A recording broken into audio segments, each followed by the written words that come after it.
Mommy ဆိုတာ channel ကိုအားပေးနားဆင်နေကြတဲ့ပရိသတ်များအားလုံးပဲမင်္ဂလာပါရှင်။ကျမတို့ရဲ့ channel လေးကနေပရိသတ်ကြီးတို့အတွက်စိတ်ဝင်စားဖွယ်ရာကောင်းတဲ့ပရလောကဇာတ်လမ်းကောင်းလေးများစွာကိုတင်ဆက်ပေးနေပါတယ်။ဒီနေ့မှာပရိသတ်ကြီးတို့နားဆင်ရမှာကတော့စာရေးသူဖွားလောက်ကြီးရေးသားထားတဲ့တမလွန်မလေးရဲ့အချိန်လွန်နောင်တဆိုတဲ့ဇာတ်လမ်းလေးကိုပရိသတ်ကြီးတို့ကနားဆင်ရမှာပဲဖြစ်ပါတယ်။နောက်မဆင်ခင်မှာကျမတို့ရဲ့ channel လေးကို like and subscribe လေးနှိပ်သွားပေးဖို့နဲ့ဒီနောက်မှာရှိတဲ့ notification bell လေးကိုနှိပ်ပေးခဲ့ဖို့အတွက်တောင်းဆိုချင်ပါတယ်။ဟုတ်ကဲ့ပါပရိသတ်များရှင်။ဒါဆိုရင်တော့ဇာတ်လမ်းလေးကိုခုပဲစတင်လိုက်ပါပြီ။မမစောအသက်28နှစ်ရေဝေးတုတ်တန်ရဲ့ခမ်းမကျဲကြီးထဲမှာနိုင်လာပူတဲ့သူတွေလွန်စွာများပြားနေတာအားလုံးလူလူကမမစောရဲ့ပုံပါတဲ့အနက်ရောင်တီရှပ်လက်ရှိကိုဝတ်ဆင်ကြတယ်။စီကားလွန်လာတဲ့နိုင်လာပူတဲ့သူတွေကိုအထူးတဆန်းတပွဲလာရောက်ကြည့်ရှုနေကြတဲ့သူတွေကလည်းမနှဲလာပါဘူး။တုတ်တန်ရှိရဲ့ကားပါကင်ကျဲကြီးမှာလည်းအဖိုးတန်အကောင်းစားကားတွေနဲ့ပြည့်ကျက်နေတာလုံခြုံရေးကုမ္ပဏီတစ်ခုအောင်ဝန်ထမ်းတွေကလာရောက်ကြတဲ့ပရိသတ်တွေကိုထိမ့်သိမ့်နေရတယ်။မမစောရဲ့ရုပ်လောင်းကိုပြင်ဆင်ထားတဲ့ပုံကထူးခြားလွန်းလာပါတယ်။လက်လက်ဆက်ဆက်စပွဲပွင့်နေကိုမှုရတပွဲလုပ်ပြီးတော့ကောင်းဝင်ရှိဖြူဖြူဖွေးဖွေးကိုလှပစာဝစ်ဆင်ပေးထားတာလဲလျောင်းနေတဲ့ခန္ဓာကိုယ်ပေါ်မှာတော့စပွဲပွင့်နေကိုခြုံဆောင်တပွဲလွှမ်းခြုံလို့ထားတယ်။အလောင်းကိုမြင်ရတဲ့သူပေါင်းကမမစောတယောက်စပွဲမှုရပေါ်မှာတက်တောင့်တက်တာလဲလျောင်းနေတယ်လို့ထင်ရတယ်။နာယီခမ်းမထဲမှာဗီဒီယိုရိုက်တဲ့အဖွဲတွေဓာတ်ပုံရိုက်တဲ့သူတွေကြောင့်မီးရောင်နေရတစ်ဖြက်ဖြက်မမစောရဲ့အလောင်းပေးမှာလည်းနာမည်ကြီးတရောဂီတာဝိုင်းကဝမ်းနေဆွေးမြေ့ပွဲတရောတန်စင်တွေကိုကြားရသူအပေါင်းလိုက်ဖို့ဝမ်းနေအောင်တန်စင်တွေဖန်တီးနေသလားလို့တောင်ထင်ရလောက်အောင်ကြားနေကြတယ်။ဒါတွေကိုမမစောကြားနိုင်မလား။ဘယ်ကြားနိုင်မှာလဲ။သူတမလွန်အပီးသွားခဲ့ပြီမဟုတ်လား။ဦးမိုးစောရောက်မလာသေးဘူးလား။မတွေ့သေးဘူး။ तू ကအမေရိကလာရမှာအချိန်မီရောက်မယ်လို့တော့သူ့ရဲ့မန်နေဂျာပြောနေရပဲ။မမစောတို့အတိုင်းဝိုင်းကမိတ်ဆွေဖြစ်သူတချို့စကားတန်တွေကိုတီးတိုးပြောနေကြတာ။ဦးမိုးစောကမမစောကိုတော်တော်ချစ်တာနော်။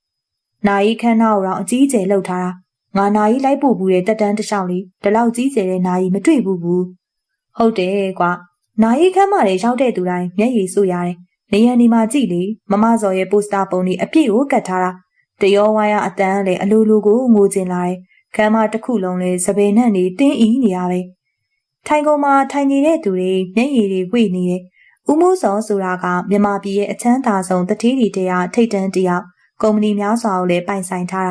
ာသူအလွန်ချစ်တဲ့ဇနီးကျော်လေးမမစော်ကိုပိုင်ဆိုင်ထားရမှာမမျော်လင့်တဲ့ကံကြမ္မာဆိုးတွေသူတို့ရဲ့မိသားစုတွေကိုဝင်ရောက်ထိုးမွေခဲ့တာကံကြမ္မာဆိုးဆိုတဲ့အဆုံးမှာတော့မမစော်တယောက်တေချင်းတရားနဲ့နှီးကုန်းချုပ်သွားတယ်မမစော်ဟာဘာတူလဲလူတွေကဘာလို့မမစော်ကိုစိတ်ဝင်စားတာလဲဒီရဲ့မိကွန်းရဲ့အဖြေကတော့ရှင်းပါတယ်မမစော်ဆိုတာကဒီနေ့ရုပ်ရှင်နဲ့ဗီဒီယိုလောကမှာလွန်စွာအောင်မြင်နေတဲ့မင်းသမီးတယောက်ကြော်ညာတွေရုပ်ရှင်တွေဗီဒီယိုတွေမော်ဒယ်ရှိုးအခမ်းအနားပွဲစတာတွေမှာမမစော်တယောက်မပိုင်ပွဲမဖြစ်တော့လောက်မမစော်ရဲ့အရှိန်အဝါကကြီးမားလာတယ်။သူမတူအောင်လှပလုံးနဲ့ရုပ်ရည်စကားပြောရလဲညညောလွန်းလာတဲ့အတန်လေးကြောင့်ပရိသတ်တရဲ့ရင်ထဲမှာတဲတဲလို့ဆွဲညှိစေတဲ့သူတယောက်အောင်မြင်နေတဲ့အချိန်မှာအခုလိုရုတ်တရက်တည်ဆုံးသွားခြင်းအတွက်အားလုံးကနှမျောတတာဖြစ်ကြတယ်။ဦးမိုးစော်လာပြီဟဲ့ခမ်းမရဲ့အပြင်ဘက်ပရိသတ်တယောက်ရဲ့တန်ကြောင့်ခမ်းမထဲမှာလှုပ်လှုပ်ရွရွဖြစ်သွားကြတယ်။တကယ်သားနာတယ်ကွာဂျိမ်းစ်ဘွန်မင်းသားနဲ့တူတယ်သူ့ရဲ့ဘေးကကလေးကမမစော်ရဲ့သမီးလေးလားဟုတ်တယ်လေချစ်စရာကောင်းလိုက်တာဖအေးချောမအေးချောဆိုတော့သူလဲချောတာပေါ့လွန်စွာကြီးကျယ်ခမ်းနားလာတဲ့ကားလက်ကြီးပေါ်မှာ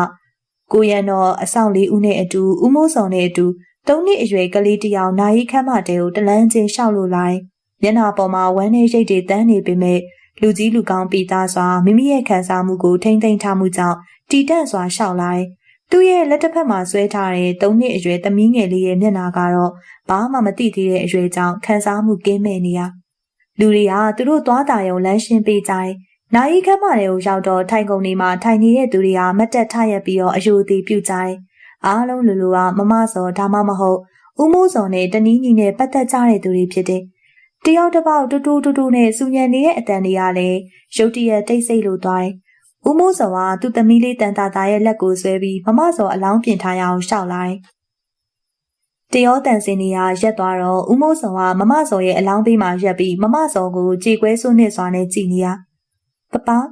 မမီအိတ်နေရလားယင်။အော်အေးလာသမီးလေးရဲ့တန်ကြောင့်ဦးမိုးစော်သမီးလေးကိုကောက်ချီပြီးတော့မမစော်ကိုပြလိုက်တယ်။မမီသမီးလေးရဲ့နှကန်းထွက်လာတဲ့အတန်ကသူ့ရဲ့မမီမမစော်ကြားနိုင်မှာမဟုတ်တော့ပါဘူး။မမီ သမီးရဲ့တန်ကိုသူကြားမှာမဟုတ်တော့ဘူး။ဦးမိုးစောကစိုးနစ်စွာပြောတော့သမီးလေးဟာဘာလို့လဲရင်ပပမမီအိပ်ပျော်နေလို့လား။သမီးမမီဆုံးသွားပြီသမီးရဲ့။ဦးမိုးစောဘလို့မှစိတ်မထိန်နိုင်တော့ဘူး။တင်းထားတဲ့ကြားကနေမျက်ရည်တွေဝေစွာကျလာတယ်။သမီးလေးဟာသူ့ရဲ့ဖခင်မျက်ရည်ကျတာမြင်တော့ဝမ်းနည်းစွာနဲ့ငိုတော့တယ်။မမစောငါမင်းကိုတကယ်နှုတ်ဆက်ပါတယ်။အခုတခါကတော့မင်းငါတို့ဘဝတွေကအပီးထွက်သွားတာပါ။ငါတို့မိသားစုဘဝဘယ်တော့မှရှိမှာမဟုတ်တော့ဘူးလေ။မင်းအေးအေးချမ်းချမ်းသွားပါတော့။ကြေကွဲစွာနဲ့မမစောရဲ့အလောင်းကိုကြည့်ရင်ဦးမိုးစောရင်ထဲကပြောလိုက်တဲ့စကားတန်တွေကိုမမစောကြားမှလား။အခုတော့မမစောရဲ့ဘဝကသူ့ရဲ့အောင်မြင်ကြွကြားမှုတွေဥစ္စာဒနာတွေနဲ့သူ့ရဲ့မိသားစုတွေကိုအပီးခွဲလို့သွားတယ်။ဆရာတကြိုဖို့အချိန်ရောက်ပြီ။ဦးမိုးစောရဲ့တပည့်တယောက်ကလေတံတူးတူးနဲ့တတိပေးစကားပြောတော့ဦးမိုးစောကောင်းငိမ့်ပြတယ်။မမီသမီးလေးရဲ့သူ့မမီကိုနိုးထလာဖို့မျောလင်းချက်ကြီးကြီးနဲ့ခေါ်လိုက်တဲ့တန်ဆူဆူရှရှာထွက်လာတယ်။လာသမီးပပတို့သွားရအောင်။ပပမမီနိုးအောင်လို့စောင့်လိုက်အောင်လေမမီကိုသမီးတို့ခေါ်သွားရအောင်။သမီးလေးကမျက်ရည်တွေနဲ့ရှိုက်ပြီးပြောတော့ဦးမိုးစောကသူမလိုက်နိုင်တော့ပါဘူးသမီးရဲ့။အဲ့လိုပြောပြီးတော့အလောင်းစင်ပေးကနေလှည့်ထွက်လာတယ်။ပြီးတော့ဝမ်းနဲ့စုနှစ်ဖွယ်တန်ရောတန်စင်တွေလည်းထွက်လာတယ်။မမစော်ရဲ့ရုပ်အလောင်းမကြခင်အချိန်လေးမှာလူလောကမှာရှိမှာမဟုတ်တော့ဘူး။သူ့ကိုချစ်တဲ့သူတွေကိုသူကဘာမြေကနေအပီးထွက်ခွာသွားတဲ့အချိန်နှုတ်ဆက်ဖို့မရတည်ခြင်းတရားရဲ့အဆုံးတနေ့ကိုသူရှောက်သွားခဲ့ပြီလေ။နိုင်ခမ်းမထဲမှာမမစော်ရဲ့ရုပ်အလောင်းထည့်ထားတဲ့ကျွန်းခေါင်းကြီးကိုမလာတဲ့သူတွေ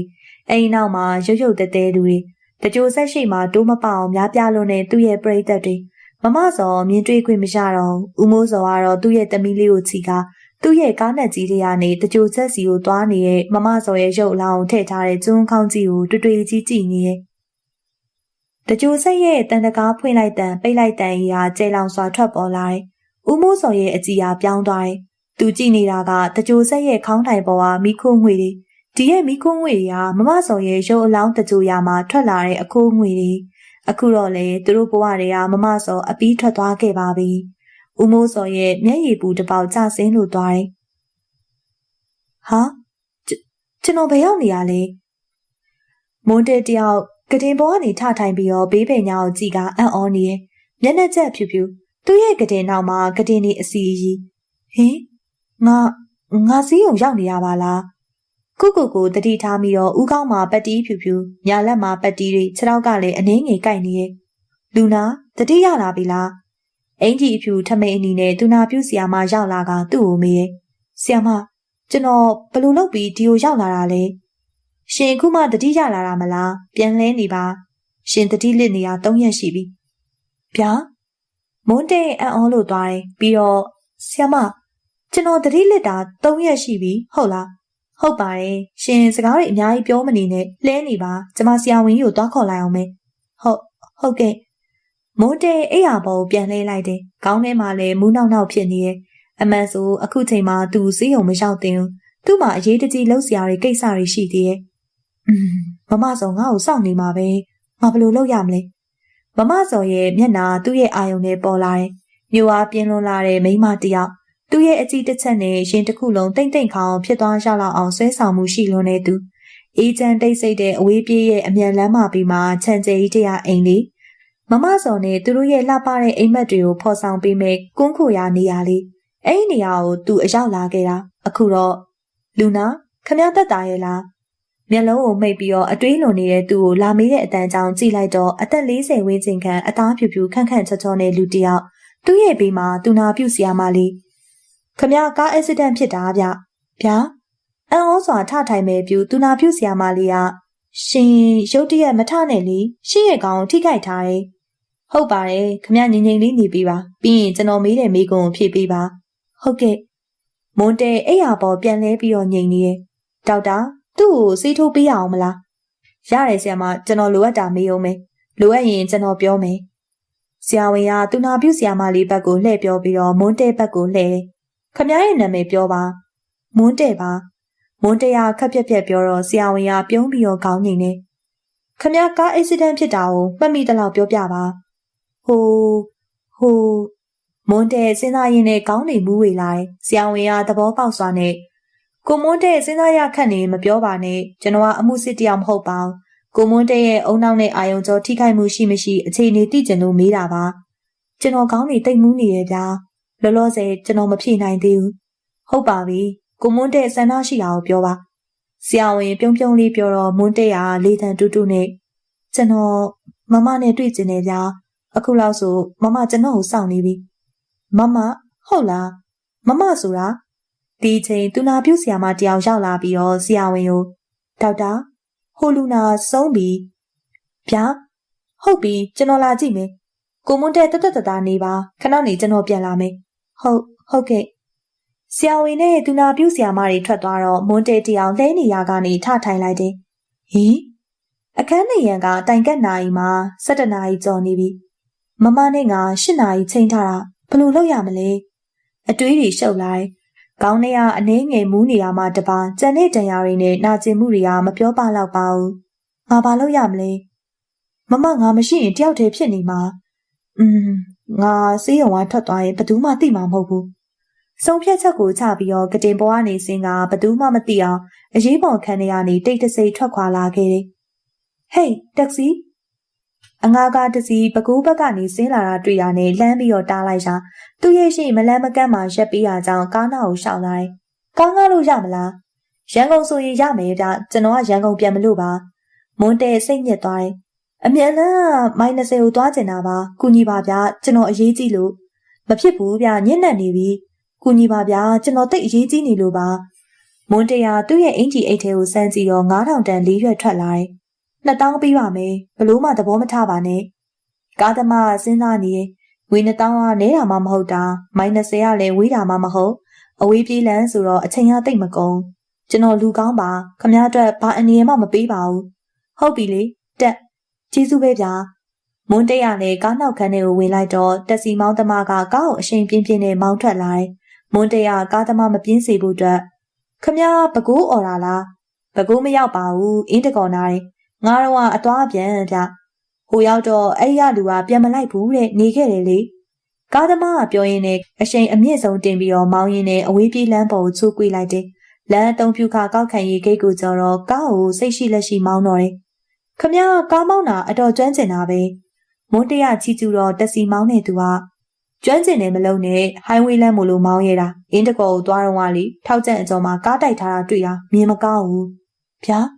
ကားတိုက်တာမွန်းတဲ့အံ့ဩစွာနဲ့ရေရွတ်လိုက်တယ်။ကားချင်းတိုက်တာပါနှစ်စီးလုံးကြေမွနေတာရစရာကိုမရှိဘူး။ကားပေါ်ကလူတွေတေးပြီပေါ့။တေးမှာပဲဗျတိုက်ကြတာတော်တော်ပြင်းနေပုံရတယ်။အာမူးတယ်ဗျာ။မွန်းတဲ့ရဲ့ကောင်းနဲ့မူးလာတာကြောင့်ကားနောက်ကူရှင်ကိုမိထားရတယ်။တက်စီသမားကဟဲ့လူဘာဖြစ်တာလဲ။ခေါင်းမူးလို့ပါဗျာ။အာခမည်းကောင်းမှာပတ်တီးနေပါလားခုနကတတိမထားမိဘူးလူငယ်တွေစတိုင်လုပ်ပြီးတော့ပေါ်ဝါစီးထားတယ်ထင်တာကျွန်တော်ဘာမှမဖြစ်ပါဘူးမောင်းတာမောင်းပါကားသမားသူ့ရဲ့စိတ်ထဲမွန်းတဲ့ကိုမတင်ကားသလိုဖြစ်ကနောက်ကြည့်မှန်ကနေခဏခဏကြည့်နေခမည်းတက်တာပါတယ်နော်ရပါတယ်ဗျာခမည်းဘာမှမစိုးရင်နဲ့ကျွန်တော်လူဆိုးလည်းမဟုတ်ဘူးမိုင်20ဦးသားမောင်းဟုတ်ပါပြီကျွန်တော်ကစိတ်ပူလို့ပါကားသမားကကားကိုမောင်းလာရာမိုင်20နားကိုရောက်တော့အရှိန်လျှော့လိုက်တယ်မွန်းတဲ့ကဟိုခြံတကားဝမှာရက်လိုက်ရပြီဟုတ်ပြီကားသမားကလည်းခြံတကားရှိမှရက်တော့မွန်းတရကားပေါ်ကနေဆင်းလိုက်တယ်ကျေးဇူးပဲနော်ဟိုရှိနားမှာကြွေလို့ရတယ်ကောင်းပါပြီကားသမားကားမောင်းထွက်သွားတော့မွန်းတရလည်းခြံတကားကိုတွန်းဖွင့်ပြီးတော့ဝင်လာတယ်ခြံထဲကိုအဝင်မြင်းဒီလန်းလေးကဖြူးနေတာအဲ့ဒီလမ်းပေးမှာတော့ပင်လေကပီးပင်တွေကိုစီတန်းပြီးတော့စိုက်ထားပုံကလှပလွန်းနေလမ်းလေးကတပြေးပြေးမြင့်တက်သွားရလမ်းဆုံးမှာတော့တောင်ကုန်းလေးပင်နေရဝင်းကျင်ကျဲပြီးတော့တီးတန့်ချန်ခတ်လို့ထားတာဥရောပပုံစံချစ်စပွဲတစ်သားအိမ်လေးကိုခင်မီစွာနဲ့အဲ့ရဲ့တောင်ကုန်းပေါ်မှာစောက်ထားတာခြံဝိုင်းလေးထဲမှာရွက်လာကမုံစားတဲ့အလှဆိုင်တဲ့ပန်းပင်တွေအပြင်တစ်ခွပန်းချံတေးသေးလေးလေးရှိရဲ့တောက်ရည်သုံးရည်အတွက်ဆက်ရည်တွင်းရှိသလိုအိမ်လေးထဲမှာတော့ခင်မီအသုံးဆောင်ပရိဘောဂပစ္စည်းတွေအပြင်ရေခဲတစ်တာ TV အဲကွန်စုံလင်စွာရှိရဲ့မွန်းတဲနဲ့သူ့ရဲ့ချစ်သူတို့အတွက်အရာရာပြီးပြည့်စုံစရာနေရာလေးတစ်ခုကိုအချိန်ယူပြီးတော့ပြင်ဆင်ထားခဲ့တာမွန်းတဲတယောက်ရှောက်လာရင်းနဲ့အိမ်လေးကိုလှမ်းကြည့်တော့မှောင်မဲနေတာမမတယောက်သူ့အလားကိုမျှော်ရင်းနဲ့စိတ်မရှိတော့တာကြောင့်မီးဆက်ပိတ်ပြီးအိမ်နေပြီလားလို့တွေးကတွက်လက်တဲ့ခြေလမ်းနေနဲ့လှမ်းလာလေအိမ်လေးရဲ့တကားကိုတွန်းဖွင့်ကြည့်လိုက်တော့အိမ်လေးထဲမှာမဲမောင်လို့နေတယ် အိမ်လေးထဲမှာရှိတဲ့ဆိုဖာထိုင်ခုံတွေအဲ့ယာတွေပေါ်မှာမမကိုမတွေ့ရအောင်မမမရောက်သေးပါလားဘာလို့လဲစိတ်ထဲကတွေးပြီးတော့တအိမ်လုံးကိုဝေဝဲပြီးတော့ကြည့်ပေမဲ့မတွေ့ရတာကြောင့်အိမ်ပြင်ကိုပြန်ထွက်ကမီးဆက်နှိုးလိုက်တယ်မီးဆက်ရဲ့အလင်းရောင်ကြောင့်အိမ်လေးတစ်လုံးလုံးလင်းထိန်လို့သွားတယ်ဟင်မမမရောက်သေးပါလားဘာလို့မရောက်သေးရလဲဆိုဖာထိုင်ခုံပေါ်ထိုင်ချပြီးတော့နောက်ကျောကိုမိလို့ထားလိုက်တယ်အိမ်နေရန်ဒီမှာရှိတဲ့မမပုံပကြီးကားချက်တွေဟာတကယ်ကိုတက်ရှိတယ်လို့ထင်ရတယ်ဒီအိမ်လေးကိုမောင်းစိတ်တိုင်းချပြင်ဆင်တော့မမကတော့ဒီနေရာလေးမှာမောင်နဲ့နေရတာအရန်ပျော်စရာကောင်းပါပဲမမရဲ့စကားတန်တွေသူ့ရဲ့နားထဲကြားရောက်လာတယ်မောင်ကတော့မမနဲ့ဆိုရင်ဘလို့ပဲနေမှာပဲဒီလိုလဲဘယ်ဟုတ်ပါမလဲမောင်ရဲ့လူဆိုတာတည်တည်တက်တက်နေဖို့လိုတယ်မလားအိမ်မက်ဆန်ဆန်ပေါ်မောင်ရဲ့မောင်နဲ့မမတို့တွေ့တာကလည်းအိမ်မက်လိုပဲမဟုတ်လားပြုံးပြုံးချူချူနဲ့ပြောတော့မမရဲ့စကားတန်တွေကသူ့ရဲ့နားထဲမှာခြုံမြလို့နေမမငါ့ကိုတိတ်ချစ်တာငါစီကိုလာမှာပါသူ့ရဲ့စိတ်ထဲမှာယုံကြည်မှုအပြည့်ရှိနေစေမမသူ့အတွက်ပေးဆက်ခဲ့တာတွေအများကြီးလေမမရဲ့အကြောင်းတွေးရင်ခေါင်းထဲမူးလာတာကြောင့်ဆိုဖာနောက်ကျောကိုမိထားရင်းနဲ့အိပ်ပျော်လို့သွားတော့တယ်မွန်းတဲရဲ့စိတ်တွေအလွန်စိတ်ဆောနေတာကားကိုစက်ကုံဖွင့်ပြီးတော့မောင်းလာတယ်ညနေ9 နာရီကျော်လောက်မှသူ့စီကိုဖုန်းဝင်လာတယ်မမစီမြန်လာခဲ့ပါမောင်မမ-20အိမ်ကနေစောင့်နေမယ်မမရဲ့အတန်ကအလွန်မောဟိုက်နေရကြောင်းမွန်းတဲစိတ်ပူလို့သွားတယ်မမဘာဖြစ်တာလဲမောင်ရောက်မှပြောတော့မယ်မောင်ရဲ့ဒီတခါမမမောင်နဲ့မခွဲနိုင်တော့ဘူးတကယ်လားဟင်မမတကယ်ပေါ့မောင်ရဲ့ဒါပဲနော်မမဖုန်းပိတ်လိုက်ပါတယ်သူကားကိုထောက်ကျန့်ဘက်ကိုဥတီပြီးတော့တောက်လျှောက်မောင်းလာတာငကိုရီးယားကားမောင်းရင်သူကစိတ်မရှိကားကိုမြန်မောင်းလာတာသဘောကျတယ်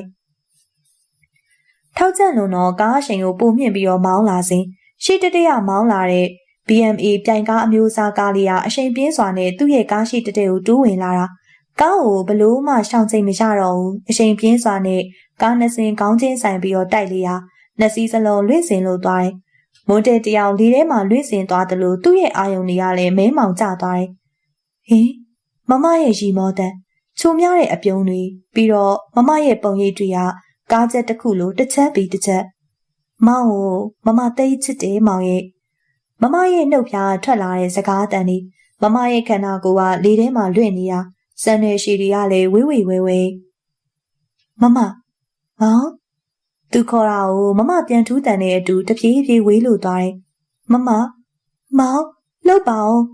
သူအတန်ကုန်អော်ပြီးတော့ကျုံអော်လိုက်တယ်ဒါပေမဲ့မမတယောက်လွင့်ထွက်လို့သွားရာသူကလည်းနောက်ကနေလိုက်ရင်အမောင်ထဲမှာလဲကျလို့သွားတော့တယ်မောင်ဟင်မမရဲ့ကိုတင်းရနံဟာသူ့ရဲ့နှာခေါင်းထဲကိုတိုးဝင်လာတာမျက်လုံးဖွင့်ကြည့်လိုက်တော့သူ့ရဲ့ဘေးမှာအနီရောင်ကောင်းဝင်ရှင်နဲ့အတူပြုံးလေးသူ့ကိုငုံကြည့်နေရဲ့မမဘယ်ရောက်နေရလဲမောင်ရောက်လာတော့မမကိုမတွေ့ဘူးမမကသူ့ရဲ့ပခုံးလေးတစ်ဖက်ပေါ်ကိုလက်တစ်ဖက်တင်လိုက်ကမမရန်ကုန်ခဏပြန်သွားတာမောင်ကိုစောင့်နေရကြပြီမောင်ရဲ့မောင်လေးမမစီကဖုန်းလာချင်းထွက်လာတာဘလို့လို့ဆေးရုံရောက်သွားလဲမသိဘူးတတိယတော့ဆရာဝန်မသိအောင်လစ်ထွက်လာတာမမရဲ့မမကသူ့ကိုပြုံးလေးကြည့်နေရဲ့မမမောင်နဲ့တသက်လုံးအတူတူနေတော့မှာပေါ့နော်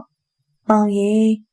မမခက်ကြီးကြီးလေးပြောပြီးတော့သူ့ရဲ့ရင်ခွင်နဲ့ခေါင်းတိုးဝင်လို့နေရဲ့မမရဲ့နဖူးဟာဆန်ရွယ်စတွေကိုမွန်းတရားသူ့ရဲ့လက်ဖွားနဲ့တက်ပြီးတော့တင်းရင်မမကိုမောင်သိမ့်ချစ်တယ်မမရဲ့ဘလို့ခက်ခဲတွေပဲရှိမောင်တို့တူတူကြော်ဖြတ်ကြမယ်နော်အင်းပါမောင်ရဲ့မမအခုမောင်နားမှာပဲလေမောင်မပြောဘူးလားပြောတာပေါ့မမရဲ့ဒါပေမဲ့မမရဲ့အလုပ်ကိစ္စတွေနဲ့မောင်ရဲ့ဘေးကနေပျောက်သွားတော့မောင်မနေတတ်ဘူးလေ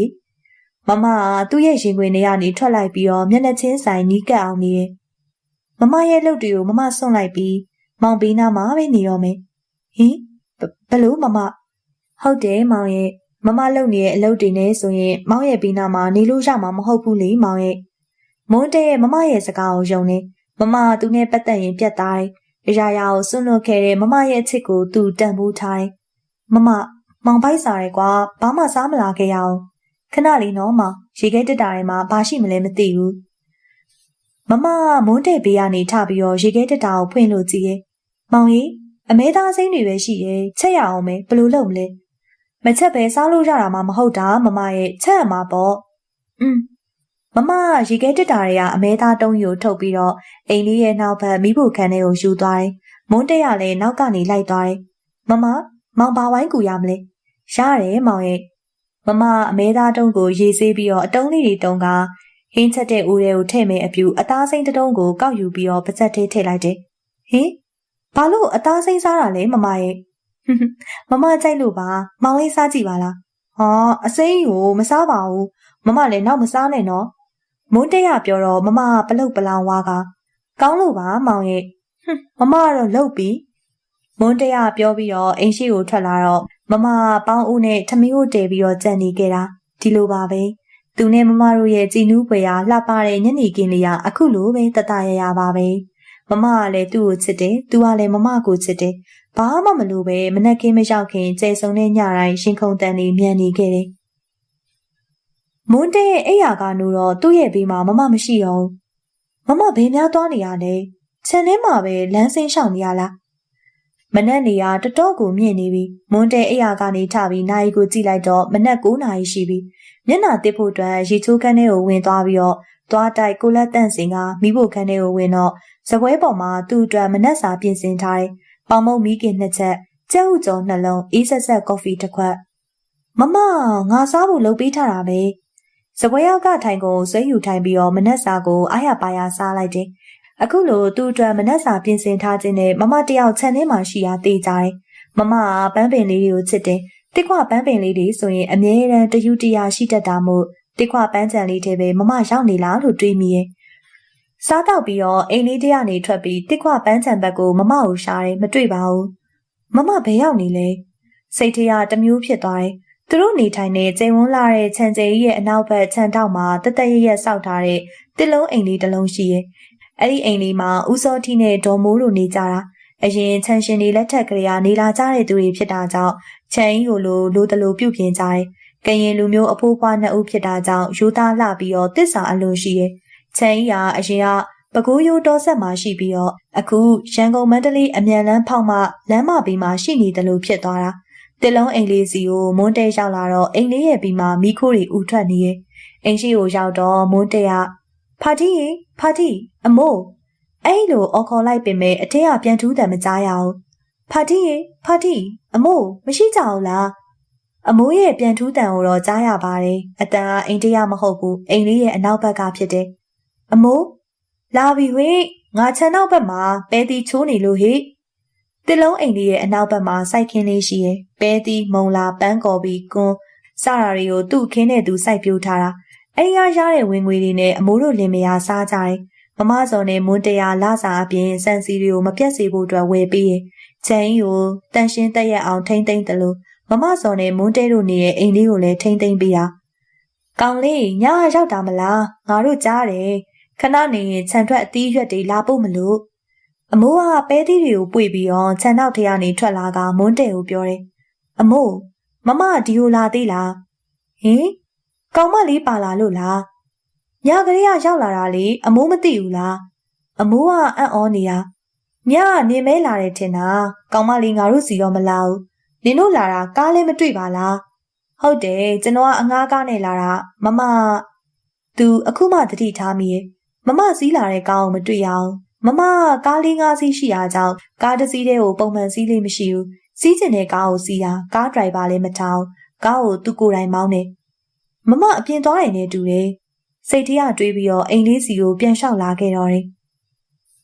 ညမောင်စာသူရှူတင်ရှိရာခြံထဲကိုရောက်တော့လူမရှိ6 ကပ်လုံးနေရဲ့ဆက်ဖွဲ့တွေလည်းမရှိပါလားရှူတင်မန်နေဂျာလည်းဘယ်ရောက်နေလဲတယောက်မှမရှိပါလားမမစောစိတ်ညစ်သွားတယ်အလုံးအလွန်လေးစားတဲ့ရှူတင်မန်နေဂျာကိုတန်းစိုးရောက်မလာတာကိုလည်းသူအံ့ဩမိရဲ့ကိုတန်းစိုးကအလုပ်ကိုအလွန်လေးစားတဲ့သူဖြစ်တယ်နိုင်ကိုကြည့်လိုက်တော့ည9 နာရီကျော်နေပြီမမစောကလည်းခြံထဲကခရီးပင်ကြီးအောက်ကထိုင်ကုန်ဝိုင်းမှာထိုင်လိုက်တယ်သူလိုနာမည်ကြီးမင်းသမီးတယောက်ရှူတင်စဖို့စောင့်ရတာကအခုအချိန်ဟာပထမဆုံးအချိန်ဖြစ်တယ်မောင်ခုလောက်ဆိုရင်သူ့ကိုစောင့်နေမလားစိတ်ထဲမှာလည်းတွေးပူလို့လာတယ်မင်းညကမောင်နဲ့အမြဲတမ်းအတူနေဖို့အတွက်မောင်ကိုဂတိပေးခဲ့တာလေလုံလက်စားအလုပ်လေးတွေစီကိုစိတ်ကရောက်နေရကြောင်းဒီရှူတင်ခြံထဲကိုရောက်လာခဲ့ခြင်းဖြစ်တယ်အချိန်နှင်းငယ်ကြပေမဲ့ဘယ်သူမှရောက်မလာကြောင်းရှူတင်ခြံကြီးဆိုတာမှလည်းကျယ်ဝန်းလာတဲ့ခြံကြီးထဲမှာတောင်ကုန်းတွေရှူတွေရထားလမ်းတွေကားလမ်းတွေဘူတာစတာတွေကိုဖန်တီးထားတယ်အထူးခြားဆုံးကရှေးဟောင်းတိုက်ပြက်ကြီးတစ်ပွဲဆောက်လုပ်ထားတဲ့တိုက်အိမ်ကြီးပဲဖြစ်ပါတယ်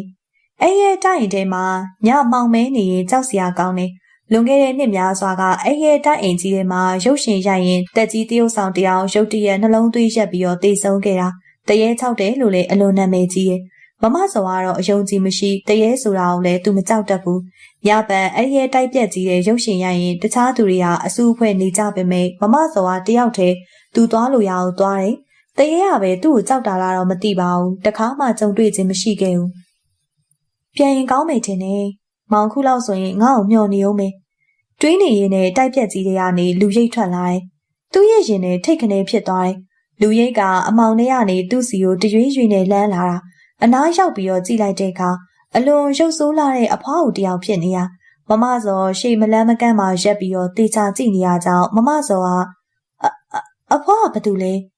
အဖွားကပြုံးပြိုင်ဒါပေမဲ့အဖွားကိုပြုံးတာဘလို့မှကြည့်မကောင်းအယိုးပေါ်အရေးတယုံရှိရဲ့အသားအရှည်ကလည်းမဲပြီးတော့မှကြုံလီနေတာဘားနှစ်ဖက်ကလည်းခြိုက်ဝေနေတယ်လို့မျက်တွင်းကလည်းဟောက်ပတ်ဖြစ်နေရဲ့ဝစ်ထားတဲ့အဝတ်စားကခရိယန်တီလာရှင်တွေဝတ်ထားတဲ့ဝတ်စုံလိုမျိုးခေါင်းကိုအဝတ်နဲ့စောင်းထားသေးတာမင်းဘာလုပ်နေရလဲရှင်အဖွားရဲ့အတန်အော်အော်ကြီးကြောင့်မမစောအံ့အားသင့်သွားတယ်အဖွားကသူ့ရဲ့ရှေ့ကိုတိုးလာပြီးရက်တော့နှာခေါင်းထဲကိုအနံ့တစ်မျိုးရလာတယ်အဝတ်အစားမီးလောင်လိုနှံ့နဲ့ညှော်နှံ့မျိုးပဲဖြစ်တယ်မင်းရောက်တာကြပြီလားနည်းနည်းတော့ကြပြီရှူတင်စဖို့ခုထိရောက်မလာကြသေးဘူးမမစောကခြံဝါကိုမျှော်ပြီးပြောလိုက်တော့အဖွားကပြုံးနေမင်းစောင့်နေလေအပူပဲသူတို့လာမှမဟုတ်တာရှင်ဘာလို့လဲသူတို့လာမှာလေမဟုတ်ဘူးကလေးမမင်းမှားနေပြီအခုချိန်မှာမင်းဒီကိုလာဖို့မသင့်ဘူးအဖွားကစကားကိုတလုံးချင်းပြောတယ်မမစောကအဖွားကိုမော့ကြည့်ပြီးတော့ဘာလို့လဲအဖွားကျမကအလုပ်ကိုလေးစားတယ်အချိန်လဲတိကျတယ်ကျမကားရိတ်စရာကြံသေးလို့လာတာပြီးရင်ဒီလောကကနေကျမအနားယူတော့မှလေမင်းကိုလောကကြီးကအနားပေးလိုက်ပါပြီဟင်ဘလို့အဖွားပြောတာကျမနားမလည်ဘူးမမစောထိုင်နေရာကနေမတက်ရက်ပြီးတော့ပြောတယ်အဖွားကတည်ငြိမ်တဲ့လေတန်းနဲ့တဖြည်းဖြည်းတော့မင်းနားလေလာမှာပါမင်းဒီမှာဆက်ဆောင်လေဘသူမှလာမှာမဟုတ်ဘူးသွားတော့ဟင်အဖွားကသူ့ကိုရှင်းပြတယ်လို့နဲ့နှင်းနေမှန်မမစောတည်ရဲ့ဟိုလေဘာမှမပြောနဲ့တော့မင်းသွားတော့ကိုဘဝကိုနားလေအောင်ကြိုးစားပါအဖွားကပြောနေစဉ်မမစောကစက်မနေလို့တော့တာကြောင့်ခြံထဲကနေထွက်လာခဲ့တော့တယ်စိတ်ထဲမှာဒေါသထွက်မိရဲ့ရှူတင်အဖွဲ့ရလူတွေကိုလားဒါမှမဟုတ်သူ့ကိုမောင်းထုတ်တဲ့အဖွားကိုလားဘသူ့ကိုမှန်းတော့မသိပါဘူးအလိုလိုဒေါကန်နေရလမ်းမီတိုင်အောက်ကပလက်ဖောင်းပေါ်ရှောက်လာရင်နဲ့ဟိုတွေးတီတွေးနေမိရဲ့သူလိုမင်းသမီးတယောက်အတွက်အခုလိုညဘက်လွတ်လွတ်လပ်လပ်လမ်းလျှောက်ရတာအရသာတစ်မျိုးဖြစ်တယ်လူကလည်းရှင်းနေတယ်လို့ကားတချို့သာဖြတ်သွားဖြတ်လာရှိပေမဲ့အားလုံးကသူ့အာယုံနဲ့သူ့ကိုလည်းသတိမထားမိကြဘူးညလေးပြေးလေးရလည်းတပြေးပြေးညင်သာစွာလွင့်လို့နေရဲ့မမစောဝစ်ထားတဲ့ခေါင်းဝင်းအနီရောင်လေးရလည်းလွင့်လို့နေတယ်လို့စပင်ရှည်တွေကလည်းပြန့်လွင့်လို့နေရဲ့သူရှိတက်မှာရှောက်လာတဲ့အသက်20ကျော်ဝန်းကျင်လူငယ်3ယောက်စကားတပြောပြောရှောက်လာရင်သူနဲ့မျက်နှာချင်းဆိုင်အနီးကိုရောက်တော့မမြင်တာလားမသိချင်အောင်စောင့်ထားတာလားတော့မသိသူတို့ဘာသာစကားပြောပြီးတော့ဆက်လျှောက်သွားကြတယ်။ဘာရီလဲငါ့ကိုတော့မသိကြအောင်ကောင်းပါရဲ့ဟိုမေးဒီမေးနဲ့အလောက်လျှောက်တယ်အခုလို့ဆိုတော့လေလွတ်လပ်လိုက်တာတယောက်တည်းတွေးပြီးတော့ဆက်လျှောက်လာတယ်လမ်းမပေါ်ဖြတ်သွားတဲ့ကားနှစ်ကြီးတစ်စီးကားရဲ့ပုံစံဟာသူမြင်နေကြကားတွေပုံစံမဟုတ်ဘူးတစ်တာပုံစံဘိန်းတက်ထားတဲ့ကားထဲမှာလည်းလူတွေအများကြီးသူ့ကိုကြည့်ပြီးတော့လှမ်းအော်ကလက်ပြသွားတယ်ကားကိုတော့အရှိန်မလျှော့ဘူးမမစောကလည်းလက်တစ်ဖက်ကိုမြှောက်ပြီးတော့လက်ကိုလှမ်းပြလိုက်တယ်ဒီလိုပါပဲသူလိုမင်းသမီးတယောက်ကိုပရိသတ်ကမှတ်မိနေတာအစမ်းမှမဟုတ်တာဟင်မောင်ငါ့ကိုစောင့်နေတော့မယ်ခေါင်းနဲ့ဖြက်ခနဲအတွေးဝင်လာတယ်မဖြစ်ဘူးကျုံတဲ့ကားကိုတားပြီးတော့စီးသွားမှာလမ်းမီတိုင်တစ်ခုအောက်မှာလမ်းမပေါ်ကိုဖြတ်သွားတဲ့တက်စီတွေကိုတစီးပြီးတစီးတားလိုက်တယ်ဒါပေမဲ့ကားတွေကတစီးမှသူ့ကိုရက်မပေးဘူးဘလို့လဲစိတ်တူတူနဲ့မတားတော့ဘဲနဲ့ရှေ့နားကိုဆက်ရှောင်လာရအသက်50ဝန်းကျင်လူကြီးတဦးကားတားနေရကားတစီးပြီးတစီးသူ့ရှိကိုရက်တယ်ဈေးမတဲလို့လာတော့မသိတစီးရက်ပြီးတော့စကားပြောပြရနဲ့ပြန်ထွက်သွားတယ်အဝါရောင်တက်စီတစီးရက်တော့ထောက်ချက်ဘက်လိုက်မလား4000ကြမယ်3000ထားဗျာကားသမားကစဉ်းစားပြီးတော့ရတယ်တက်လူကြီးကကားကောင်းဘက်ကိုပတ်ပြီးတော့မှတက်လိုက်တယ်မမစောကလည်းနောက်ပြဿနာနောက်မှရှင်းတော့မယ်ဆိုပြီးသဘောထားကကားနောက်ခန်းထဲမှာဝင်ထိုင်လိုက်တယ်တိတ်မကြပါဘူးကားကထွက်သွားတယ်ကားငားတဲ့လူကြီးက ကားသမားတွေကလည်းလောဘကြီးရဲ့ဗျာ4000 5000ဆိုတာကြီးပဲကားသမားကကားမောင်းရှင်နဲ့အဲ့လောက်တောင်းမှာပေါ့ကျွန်တော်တို့လမ်းကြုံလို့တင်တာမောင်ရင်ကဘဲပြတ်မှလဲလဲကူးပါမမစော်ရဲ့စိတ်ထဲကြိတ်ပြီးတော့ဝမ်းသာသွားတယ်ဟိုလူကြီးစင်းရင်သူ15လို့ရတယ်လေဒါပေမဲ့သူကားပေါ်ပါလာတာရှေ့ခန်း2ယောက်လုံးတတိမထားမိကြအောင်ကားငားတဲ့လူကြီးကတိတ်မကြခင်မှာပဲအိတ်ငိုက်နေတယ်လို့ကားမောင်းတဲ့သူကတော့လီလေးတချွန်ချွန်နဲ့ကားကိုမောင်းလို့ထွက်လာတယ်ထောက်ကျန့်ကျော်ပဲခူးလမ်းမပေါ်နေရာလေးမှာတော့ကားငားတဲ့လူကြီးဆင်းသွားတယ်ကားသမားကားကိုဆက်ပြီးတော့မောင်းလာတယ်မမစော်ကလီလေးတချွန်ချွန်နဲ့ကားမောင်းနေတဲ့သူကိုကားဆရာကသူခေါ်တာကိုမကြားလာလားတော့မသိပြန်ပြီးမထူးပဲနေရမမစော်ကလေတံကိုမြင့်ကားဆရာကျမခေါ်နေရဲ့လေမကြောက်လားကားဆရာကဘာမှမပြတ်မဖြေဘူးကားကိုသာဂယုစိုက်ပြီးတော့မောင်းနေတာခက်တာပဲဘလို့လူမန်းကိုမသိဘူးခေါ်တာလည်းမကြောက်စိတ်ထဲညှဉ်းညူလိုက်ပြီးတော့အတွေးတစ်ခုဝင်လာကရင်ထဲထိတ်သွားတယ်ကားကိုမရက်ပဲငါ့ကိုခေါ်ပြီးတနေရာမောင်းပြေးသွားရင်ပြဿနာပဲစိတ်ထဲပူပန်လာတာကြောင့်ဘလို့လုပ်ရင်ကောင်းမလဲဆိုပြီးတွေးနေတာအဲ့ဒီချိန်ကားဘရိတ်အုပ်တန်းကြောင့်ဘေးဘက်ကိုကြည့်လိုက်ရာမုတ်ဆိုင်တန်းလေးကားသမားကားပေါ်ကဆင်းပြီးတော့မုတ်ဆိုင်တစ်ဆိုင်ထဲကိုဝင်သွားရာမမစောကလည်းကားပေါ်ကနေဆင်းလာတယ်။ဘာပဲဖြစ်ဖြစ်သူသွားမဲ့ခရီးကအရင်အထက်ဆိုင်နီးလာတယ်။ရှေ့နားနည်းနည်းလျှောက်တော့အမြန်လမ်းမရဲ့အစအုံမြင်ရတယ်။ဒီကပဲကားကြုံစောင့်စီတော့မယ်။ခရီးတဲ့တင်ကားကြီးတစည်းပြီးတစည်းသူ့ရဲ့ရှေ့ကနေဖြတ်သွားပြီးတော့တားပေမဲ့တစည်းမှမရက်ကြအောင်။ဟာစိတ်ညစ်လိုက်တာကိုကားနဲ့ကိုဆိုရင်ဒီလောက်ပြဿနာရှိမှာမဟုတ်ဘူး။အိမ်မပြန်တော့ဘူးလို့ဆုံးဖြတ်ထားတာကြောင့်ကားကိုယူမလာခြင်းဖြစ်တယ်။အဲ့ဒီချိန်ဟင်သူလမ်းမှာတွေ့ခဲ့တဲ့ကားနှက်ကြီးသူ့ရှေ့ကနေတပြေးပြေးချင်းရက်လို့သွားတယ်။ဟေးဘာလုပ်နေရလဲကားပေါ်တက်မိုင်း20ကိုသွားမလို့ရောက်တယ်တက်ကားနဲ့ရာဘေးတကားကိုဖွင့်ပြီးတော့မမစော်လည်းမထူးတော့ဘူးဆိုပြီးတော့တွေးကကားပေါ်ကိုတက်လိုက်တယ်။ကားတွေကထွက်လာတဲ့အတန်လေးကြောင့်ကားတွေကိုကြည့်လိုက်တော့လေဘသူကိုမှမတွေ့ရအောင်ကားမောင်းနဲ့အသားမဲမဲနဲ့လူထွားကြီးရလွဲပြီးကားပေါ်မှာသူတယောက်တည်းကားထဲမှာအနံ့သက်ကလည်းမကောင်းကားမောင်းတဲ့အချိန်ကလည်းများလွန်းလာတယ်။ဘယ်ကခွေးတွေမှမသိကားနဲ့ကြီးကိုကြည့်ပြီးတော့ဦးလိုက်တဲ့အတန်ကိုမမစော်တယောက်ကားပေါ်ကနေကြားလိုက်ကြတယ်။ရပြီရက်တော့ခြံဝါရှိကိုရောက်တော့ကားနဲ့ကြီးကရက်လို့သွားတယ်။မမစော်လည်းကားပေါ်ကနေဆင်းတော့ကားမောင်းတဲ့လူနဲ့ကြီးကနောက်မှလာခေါ်မယ်။ဟင်မမစော်လန့်သွားတယ်။လူနဲ့ကြီးကသူ့ကိုဘလို့အတိတ်ပဲနဲ့ပြောတာလဲသူစဉ်းစားမရအောင်။သွားပြီ။ကားကြီးကိုမောင်းထွက်သွားရာမမစော်ကလည်းခြံထဲကိုဝင်လာခဲ့တယ်။အိမ်လေးစီကိုရောက်ဖို့အတွက်သူ့ရဲ့ခြေလမ်းတွေတွက်နေရဲ့။အိမ်လေးကမဲမောင်နေရကြောင်းမောင်ရှိမှရှိပါမလားဆိုတဲ့အတွေ့သူ့ရဲ့ခေါင်းထဲကိုဝင်လာတယ်။ခြံထဲမှာဖာတီးနဲ့အမိုးတို့မွေးထားတဲ့ခွေးကြီးနဲ့ကြော်နဲ့ငနီယာသူ့ကိုမြင်တော့ဥပါတယ်။ဟဲ့ခွေးငါ့ကိုတော့မမှတ်မိဘူးလား။သေတော့မယ်။သူဒေါသထွက်စွာအော်တော့ခွေးနှကောင်ကခက်လန်းလန်းစီကိုစုပ်ပြီးတော့ပြန်ဦးတယ်။ဟောင်းတာလည်းမဟုတ်။ချစ်တီမရှိရဲ့ခွေးဖာတီကိုပြောပြီးတော့ခြံထဲကနေနှင်ရမယ်။စိတ်တူတူနဲ့ပါဇက်ကကျိမ်းမောင်းလိုက်ရာခွေးနှကောင်ရဲ့အတန်တိတ်သွားပြီးတော့ဖာတီတို့ရှိရာတဲဘက်စီကိုထွက်သွားတော့တယ်။မမစောကလည်းအိမ်လေးစီကိုရှောက်လာကတကားဝါကိုရောက်တဲ့အခါအသာစိတ်ထားတာကိုတွန်းပြီးတော့မှအိမ်လေးထဲကိုဝင်လာတယ်။မောင်စူပါရဲ့ထိုင်ကုန်ပေါ်လှဲပြီးအိမ်နေတဲ့မွန်းတဲ့စီကိုမမစောရှောက်သွားကနဘေးမှာထိုင်ပြီးလှုပ်လှုပ်ခေါ်လိုက်တယ်။မောင်မမပြန်လာပြီလေ။မွန်းတဲ့တယောက်သူ့ကိုလှုပ်နိုးတဲ့အတန်ကြောင့်နိုးလာတယ်။မောင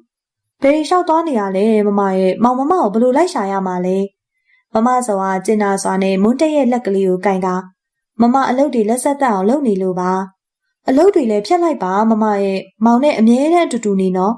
်အင်းပါမမစောကမွန်းတက်ရဲ့ရင်ခွင်ထဲကိုဝင်ပြီးတော့မှေးဆက်ကနေလိုက်တော့တယ်တကားခောက်တန်ကြောင်မွန်းတက်နိုးလာကဘေးကိုကြည့်လိုက်တော့မမစောစောင်းကိုခေါင်းမှုခြုံထားတယ်ဖာတီးနဲ့တူတယ်မွန်းတက်ရလဲကတင်ပေါ်ကနေဆင်းပြီးတော့အိမ်တကားကိုဖွင့်ဖို့အတွက်ထွက်လာတယ်။လာပြီဖာတီးရေလာပြီ။မွန်းတက်ရတကားကိုဖွင့်ပေးလိုက်ရာချင်းတချင်းကိုလက်ကနေဆွဲပြီးတော့ဖာတီးကိုတွေ့ရတယ်။လာဖာတီးအထဲဝင်အေး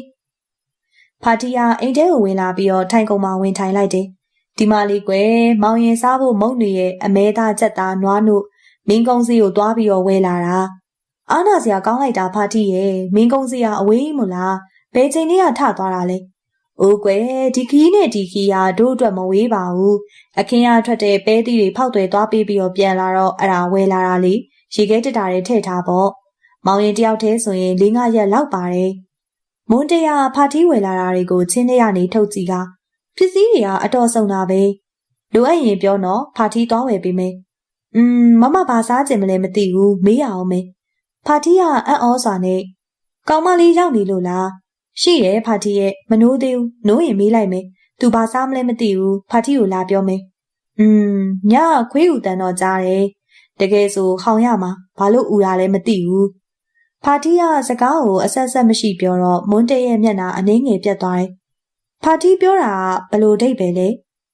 ဘာလို့လဲမောင်ရင်ကျုပ်ကခွေးဥတာကိုပြောတာပါကဲပါကျုပ်သွားအောင်မယ်ကောင်မလေးနိုးလာရင်မေးလိုက်လိုအပ်တာရှင်ကျုပ်တို့ကိုလာပြောသွားဝယ်ပေးမယ်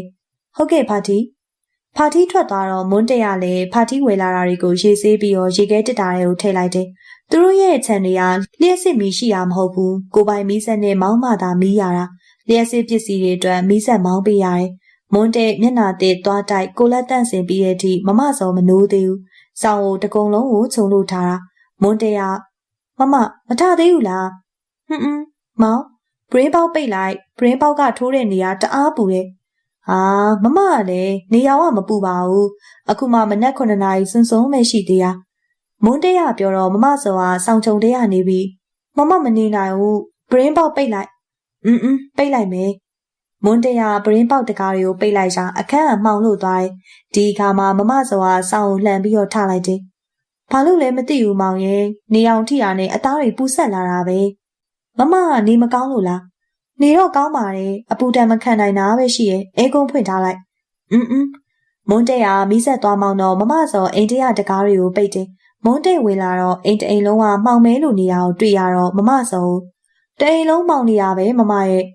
အဲကုန်းကလေလုံးမအေးတာမလားမောင်မနေတတ်ရင်မီးဖွင့်လိုက်လေရရဲ့မမောင်မနှက်စာပြင်လိုက်မယ်မွန်းတဲကမီးဖို့ခန်းထဲမှာချက်ပြုတ်နေတော့မမစောရေချိုးခန်းထဲကိုဝင်ကကိုလက်တန့်စင်နေပြန်ထွက်လာတော့မွန်းတဲကမမအဝိစားလဲအောင်လေဟိုနေ့ကလေးကဒီကောင်ဝင်ကြီးနဲ့မလဲတော့ပါဘူးမမကဒီကောင်ဝင်ကြိုက်တယ်မောင်ရဲ့ပြောပြီးတော့အိတ်ခမ်းထဲကိုဝင်သွားတယ်မွန်းတဲရဲ့စိတ်ထဲမှာတော့တမျိုးပဲဆိုပြီးတော့တွေးနေမိတာမနက်စာအတွက်ပြင်ဆင်ပြီးလို့စားကြတော့လေမမစောကအမဲသားတွေကိုသာစားတယ်ပေါင်မုတ်ဘာလို့မစားတာလဲမမရဲ့ကြောက်ကြော်လဲစားလေအမဲသားပဲကြိုက်တယ်မောင်ရဲ့မွန်းတဲရလည်းစိတ်ထဲဘဝင်မကြတာကြောင့်စကားမပြောတော့ဘဲနဲ့နေလိုက်တယ်မမရဲ့ပုံကအရင်လိုတက်ကြွမှုမရှိဘူးစိတ်ရုပ်တရုပ်လိုဖြစ်နေတာမမသူကိုယ်တိုင်တတိထားမိပုံမရအဓိကမမရဲ့မျက်လုံးတွေလွန်စွာလှပပြီးတော့ညှို့တက်ပြင်းလာတဲ့မမရဲ့မျက်လုံးတွေကအခုအခါမှာတော့မျက်တောင်မခတ်ဘဲနဲ့ပြူးကြောင်ကြောင်ဖြစ်နေရဲ့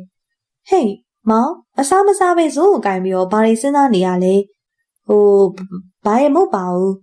အတွေးလွန်နေတဲ့မွန်းတဲတရားမမစော်ရဲ့ရုတ်တရက်အမေကိုဘာဖြေရမှန်းမသိတော့ဘူးမောင်နော်ဟိုကောင်မလေးတက်တက်ကိုတတိယနေရမလားဘယ်ရတာခေါင်းထဲမှာတော့မရှိဘူး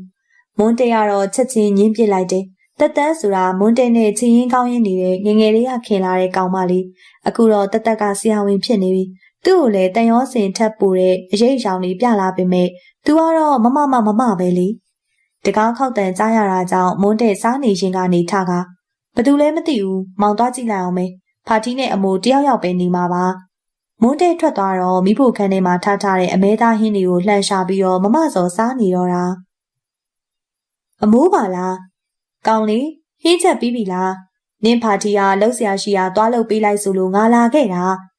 အမိုးကတကားဝါနေပြီးပြောတော့မွန်းတဲကအထဲဝင်လေအမိုးအေးအမိုးဆိုတဲ့ကရင်မကြီးကအိမ်ထဲကိုဝင်လာတယ်။အထဲကလည်းမှောင်လိုက်တာတကားတွေဘာလို့မဖွင့်တာလဲ။မမစော်လေးအလင်းရောင်ကပူလို့တဲ့။နေရောကျွန်တော်မီးဖွင့်လိုက်မယ်။မွန်းတဲကမီးချောင်းတစ်ချောင်းကိုဖွင့်လိုက်ရာအိမ်ရှိအခန်းတစ်ခုလုံးမီးလင်းလို့သွားတယ်။အမိုးကသူတို့မရှိတဲ့အခါအိမ်လေးရဲ့တန့်ရှင်းရေးကိုအမြဲတမ်းလုပ်ပြီးတယ်။ဖုံတုပ်လိုက်ကလည်းစတာတွေအပြင်လိုအပ်တဲ့ပြင်ဆင်သင့်တာတွေကိုပြင်ဆင်ပေးတယ်။ကောင်းလေအမိုးဟင်းချက်ပေးရမလား။အမိုးအားလို့လားမအားရင်ကျွန်တော်တို့ဘာသာချက်မယ်လေ။အားပါတယ်ကွယ်ရှော်စရာရှိရာတွေလည်းပေးအမိုးလျှော်ပေးမယ်အမိုးကပြောဆူဆူနဲ့အိမ်နောက်ဘက်မိဖို့ခန်းထဲကိုဝင်လာရာမွန်းတယ်လည်းနောက်ကနေလိုက်လာတယ်ဟင်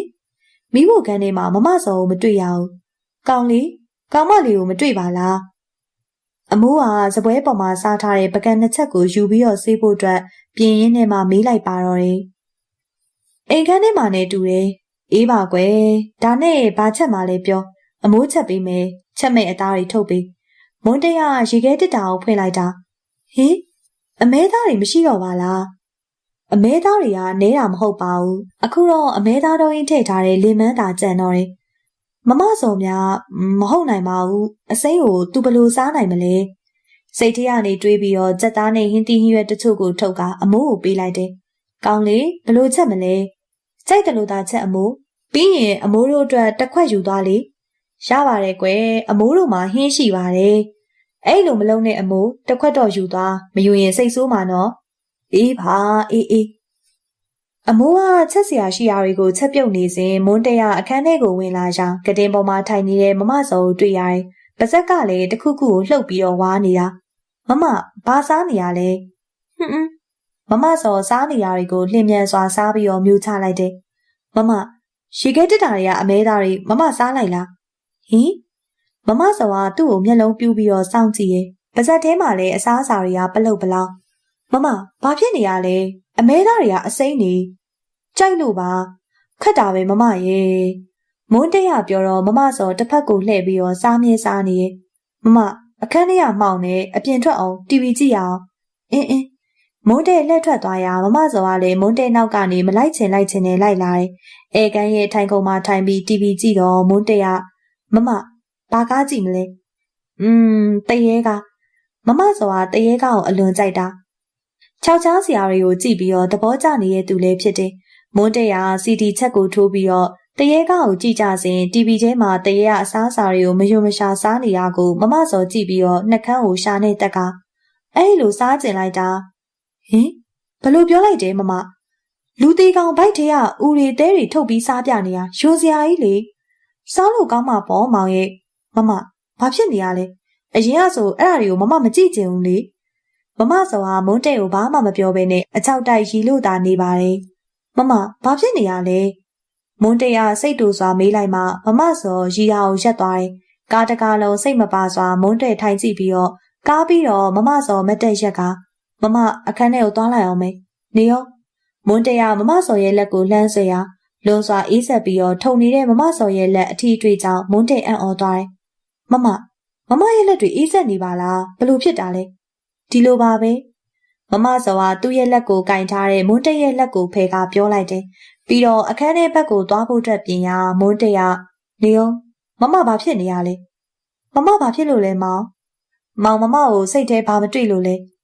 မွန်းတဲတက်ပြင်းယူချလိုက်တယ်ခေါင်းကိုအောက်ကိုငုံပြီးတော့ခါလိုက်တယ်မမစောလုံးဝမကြည့်ဘဲနဲ့အခန်းထဲကိုဝင်သွားတာမမစောနဲ့ပတ်သက်ပြီးမွန်းတဲရဲ့စိတ်ထဲတစ်မျိုးဖြစ်နေတာအရင်ကဆိုရင်တွတ်တွတ်လက်လက်ရှိရဲ့မမစောတယောက်ရဲ့ပုံစံဟာအခုတော့စပင်တွေကလည်းဖျူဖျဲဖြစ်နေပြီအဝတ်စားဆိုရင်လုံးဝမလဲမျက်နှာပေါ်မှာခြေတထားခြင်းမရှိအသားရည်တွေကလည်းအရင်ကဝင်းပနေပေမဲ့အခုအခါမှာတော့ဖြူဖက်ဖြူရောဖြစ်နေရဲ့မမဘာဖြစ်နေလဲမသိဘူးမွန်းတဲရဲ့စိတ်ထဲတွေးလို့သာနေပါတော့တယ်ဟာမမဘာဖြစ်တာလဲကတင်ပေါ်မှာရှိတဲ့အိယာပေါ်မှာလဲအိတ်နေတဲ့မမစော်ရဲ့ခန္ဓာကိုယ်ဟာရေတွေလားချွေးတွေလားမသိဆူရွှဲနေရဲ့မွန်းတဲရဲ့တန်ကြောင့်မမစော်မျက်လုံးကိုဖွင့်ကြည့်ပြီးတော့ဘာလဲမောင်မထအောင်တကူလုံးချွေးတွေလားရေတွေလားထအောင်ဟင်မမစော်ထပြီးတော့ထိုင်လိုက်တယ်ပြီးတော့သူ့ကိုယ်သူကြည့်ကဘာဖြစ်တာလဲခန္ဓာကိုယ်မှာရှိတဲ့ချွေးပေါက်တွေကနေတဆင့်ရေတွေစိမ့်ထွက်နေရမမစော်ဟာသူ့ရဲ့ခန္ဓာကိုယ်သူကြည့်ပြီးတော့အံ့ဩနေရမစေကန်းသွားပြရအောင်မမဘာဖြစ်နေလဲမသိဘူးဟုတ်တယ်မောင်ဒါပေမဲ့စေကန်းတော့မပြချင်ဘူးမကြောက်တယ်မစေကန်းမပြရင်ဒေါက်တာဆန်းမင်းကိုခေါ်လိုက်မယ်ဒီတိုင်းနေလို့မဖြစ်ဘူးမောင်ဘာမှမပြောနေတော့မအိပ်ရာပေါ်လဲနေမောင်ဖုန်းဆက်လိုက်မယ်မမစောဟာမွန်းတဲရဲ့ပြောစကားအတိုင်းအိပ်ရာပေါ်လဲနေရမွန်းတဲကဖုန်းကိုကောက်နှိပ်လိုက်တယ်ဖုန်းကတော်တော်နဲ့မဝင်အတန်ကြာမှဟယ်လိုဒေါက်တာလားကျွန်တော်မွန်းတဲပါမွန်းတဲပြောလေခြံထဲကိုလာခဲ့ပါအောင်ဒေါက်တာမနေမကောင်းလို့ဒေါက်တာဆန်းမင်းဘက်ကခိတအတန်တိတ်သွားတယ်ခဏကြာမှမွန်းတဲနေကောင်းပါတယ်နော်ကျွန်တော်ကနေကောင်းတယ်နေမကောင်းတာမမြန်လာခဲ့ပါဒေါက်တာရဲ့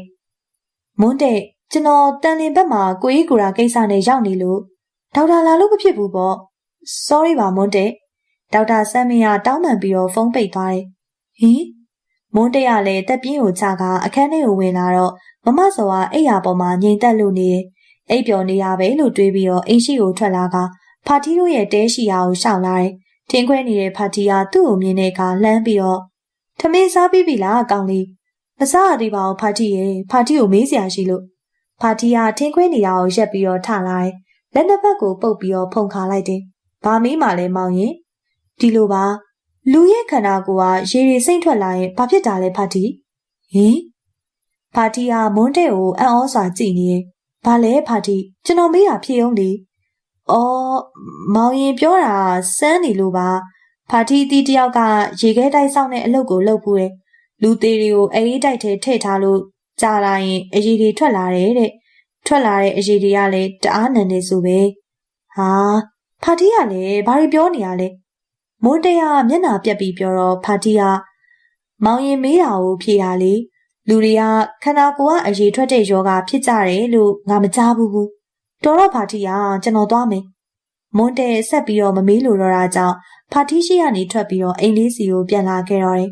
အိမ်ထဲကိုပြန်ရောက်တော့မမအိပ်ပျော်နေစဉ်မနက်စာကိုသူတယောက်တည်းထိုင်ပြီးတော့စားလိုက်တယ်။သမင်းစားပြီးတော့ခေါင်းကမူးလာတာကြောင့်အိမ်ရှိခံဆိုဖာစတီခုံပေါ်လဲလိုက်ရာခဏကြာတော့အိပ်ပျော်သွားတယ်။မောင်ရုတ်တရက်သူ့ရဲ့ဘေးကလာနိုးတန်ကြောင့်မျက်လုံးကိုဖွင့်တာတော်တော်နဲ့ဖွင့်မရဘူး။မောင်ဟင်အမလေးမြင်လိုက်ရတဲ့မြင်ကွင်းကလုံးဝမယုံကြည်နိုင်စရာလွန်စွာမှထိတ်လန့်တုန်လှုပ်သွားတယ်။မောင်မမလေးဘိုက်စာနေပြီမောင်ကိုထမင်းစားဖို့လာနှိုးတာဟင်ခမဘာတူလဲမွန်းတဲ့အသားတွေတစမ်းဆက်တုံနေအတန်းကတော့မမစော်ရဲ့အတန်းဖြစ်ပေမဲ့ချိုက်ဝင်နေတဲ့မျက်လုံးနှစ်ဖက်ကမျက်စံမရှိတော့စပင်တွေကဖယိုဖယဲကြီးမားလာတဲ့ပါဇက်ကြီးကလည်းဖြဲလို့နေတယ်ဝစ်ထားတဲ့ကောင်ဝင်ကမမစော်ဝစ်ထားတဲ့အနီရောင်ကောင်ဝင်ရှိထားလို့ဟင်ခမအနားမကတ်နဲ့နော်သွားမောင်မမကိုဘာလို့អော်တာလဲကဲလာမမနဲ့ထမင်းတူတူစားကြမယ်သွားမွန်းတရလည်းလက်နှစ်ဖက်နဲ့အတင်းကိုတွန်းပစ်လိုက်ရာမျက်နှာချင်းဆိုင်ဆိုဖာစတီခုံပေါ်မှာဖင်ထိုင်ရက်ကျသွားတယ်မွန်းတဲ့သူ့ကိုယ်သူတတိထားမိလိုက်တာကဆိုဖာစတီထိုင်ခုံရှိမှအိတ်လျက်ပါပဲ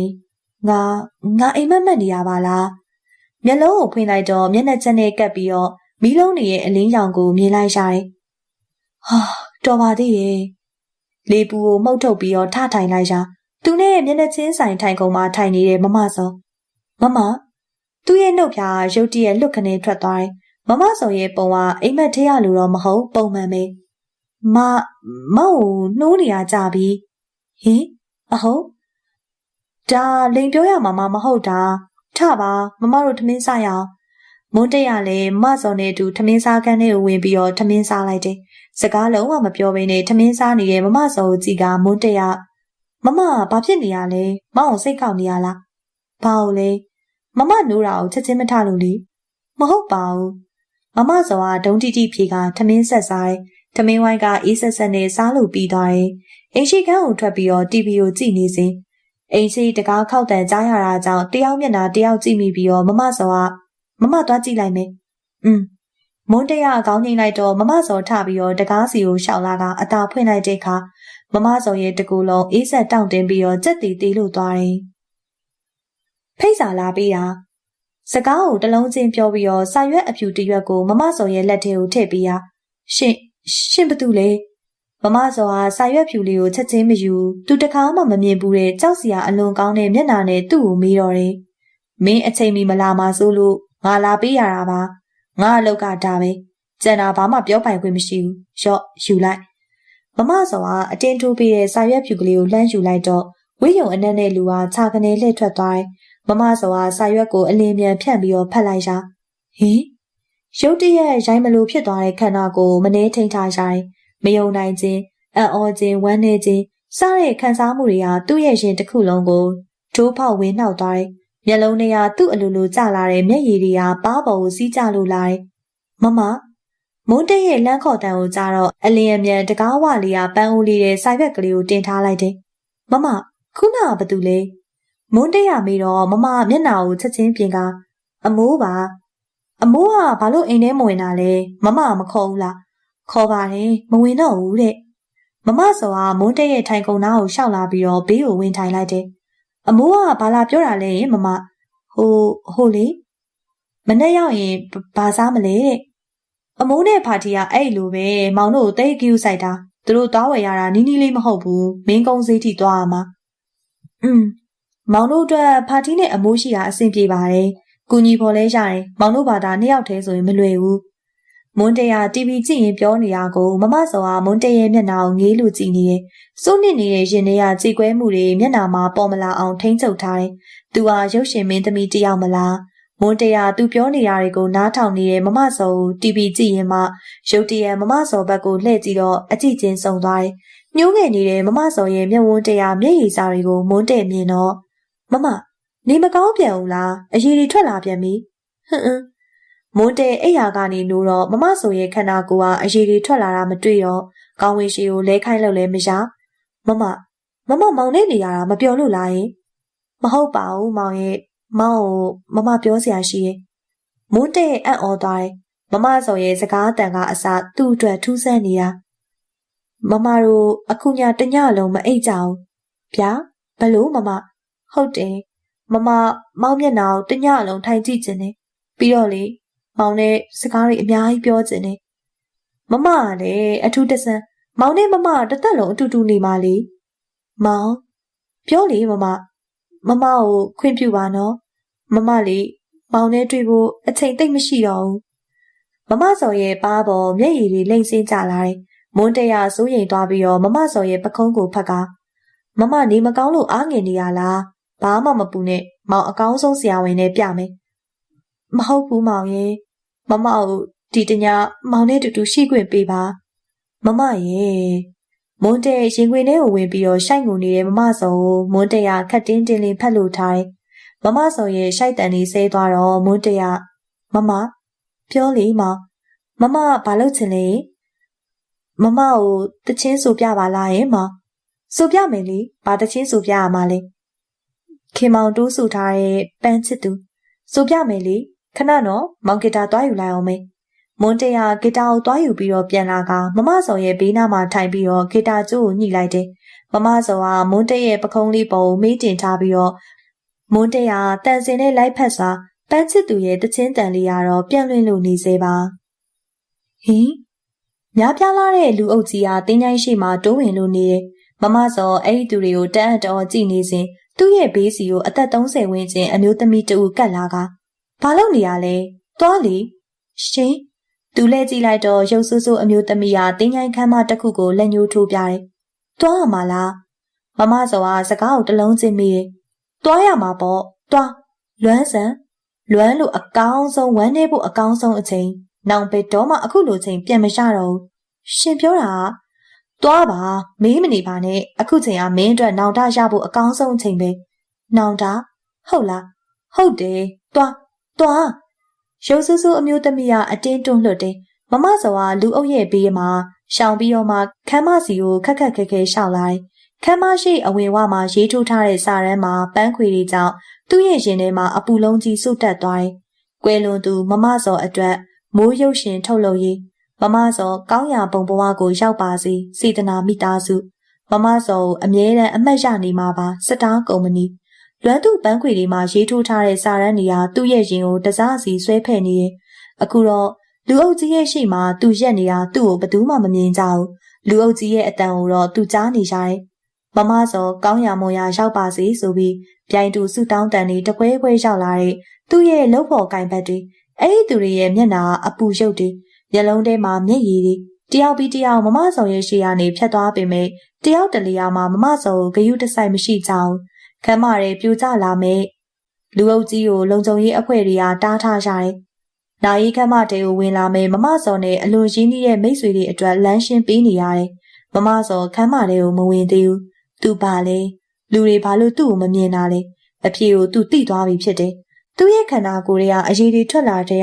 စိတ်ထဲမသိကခန္ဓာကိုယ်တစ်ခုလုံးကလည်းပေါ့ပါပြီးတော့ဘယ်ရာနဲ့မှထိတယ်လို့မထင်ရအောင်။ပြီးတော့အလင်းရောင်ကြောက်နေတယ်လို့အသားစိမ့်တွေကိုအလွန်စားကျင်တဲ့စိတ်ကလည်းတားမရအောင်ညဘက်သူ့ကိုဖိတ်စာလာပေးရဲ့လူရဲ့စာအုပ်ဖတ်လိုက်မှအားလုံးသဘောပေါက်သွားတာမင်းသမီးတယောက်ရဲ့နာရီဟာလိုအပ်တာထက်ပုံမခမ်းနားစွာနဲ့ပြင်ဆင်ထားပုံကိုကြည့်ခြင်းအပြင်ဦးမိုးစောဟုတ်တယ်ဒါရီယာဦးမိုးစောရဲ့အစီအစဉ်ပဲဦးမိုးစောဘာလို့အခုလောက်ထိကျမရဲ့နာရီကိုတခန်းတနာလှုပ်ထားကြတာလဲခမ်းမတွေကထွက်လာတဲ့တရောတန်ဟာသူ့ရဲ့ရင်ကိုဆွဆွမြည်မြည်ကြေကွဲလို့နေရဲ့ သူ့ရဲ့နာမည်ရေးထိုးထားတဲ့အနက်ရောင်တီရှပ်တွေတူညီစွာဝတ်ထားတဲ့လူငယ်တွေခမ်းမတဲ့ကော့ကလတ်ထိုင်ပေါ်ထိုင်ပြီးတော့ဝမ်းထဲစွာထိုင်နေတဲ့သူတွေသူတို့အားလုံးမမစောမမြင်နိုင်ဘူးမမစောတလန်းချင်းအလောင်းစင်သားစီကိုရှောက်လာတယ်မွေးပြတ်နေတဲ့စပယ်ပန်းရှင်တဲ့နေရာနာရီခမ်းမတစ်ခုတည်းကိုလွှမ်းခြုံထားတယ်မမစောဆိုတဲ့သူ့ဘဝပြီးဆုံးခဲ့တဲ့နောက်ဆုံးနှုတ်ဆက်ပွဲဒါမှမဟုတ်လူတစ်ယောက်ရဲ့နောက်ဆုံးနှုတ်ဆက်ခြင်းအခမ်းအနားဒီအခမ်းအနားမှာသူနဲ့ပတ်သက်တဲ့သူတွေကိုနှုတ်ဆက်ရမယ်နိဟင်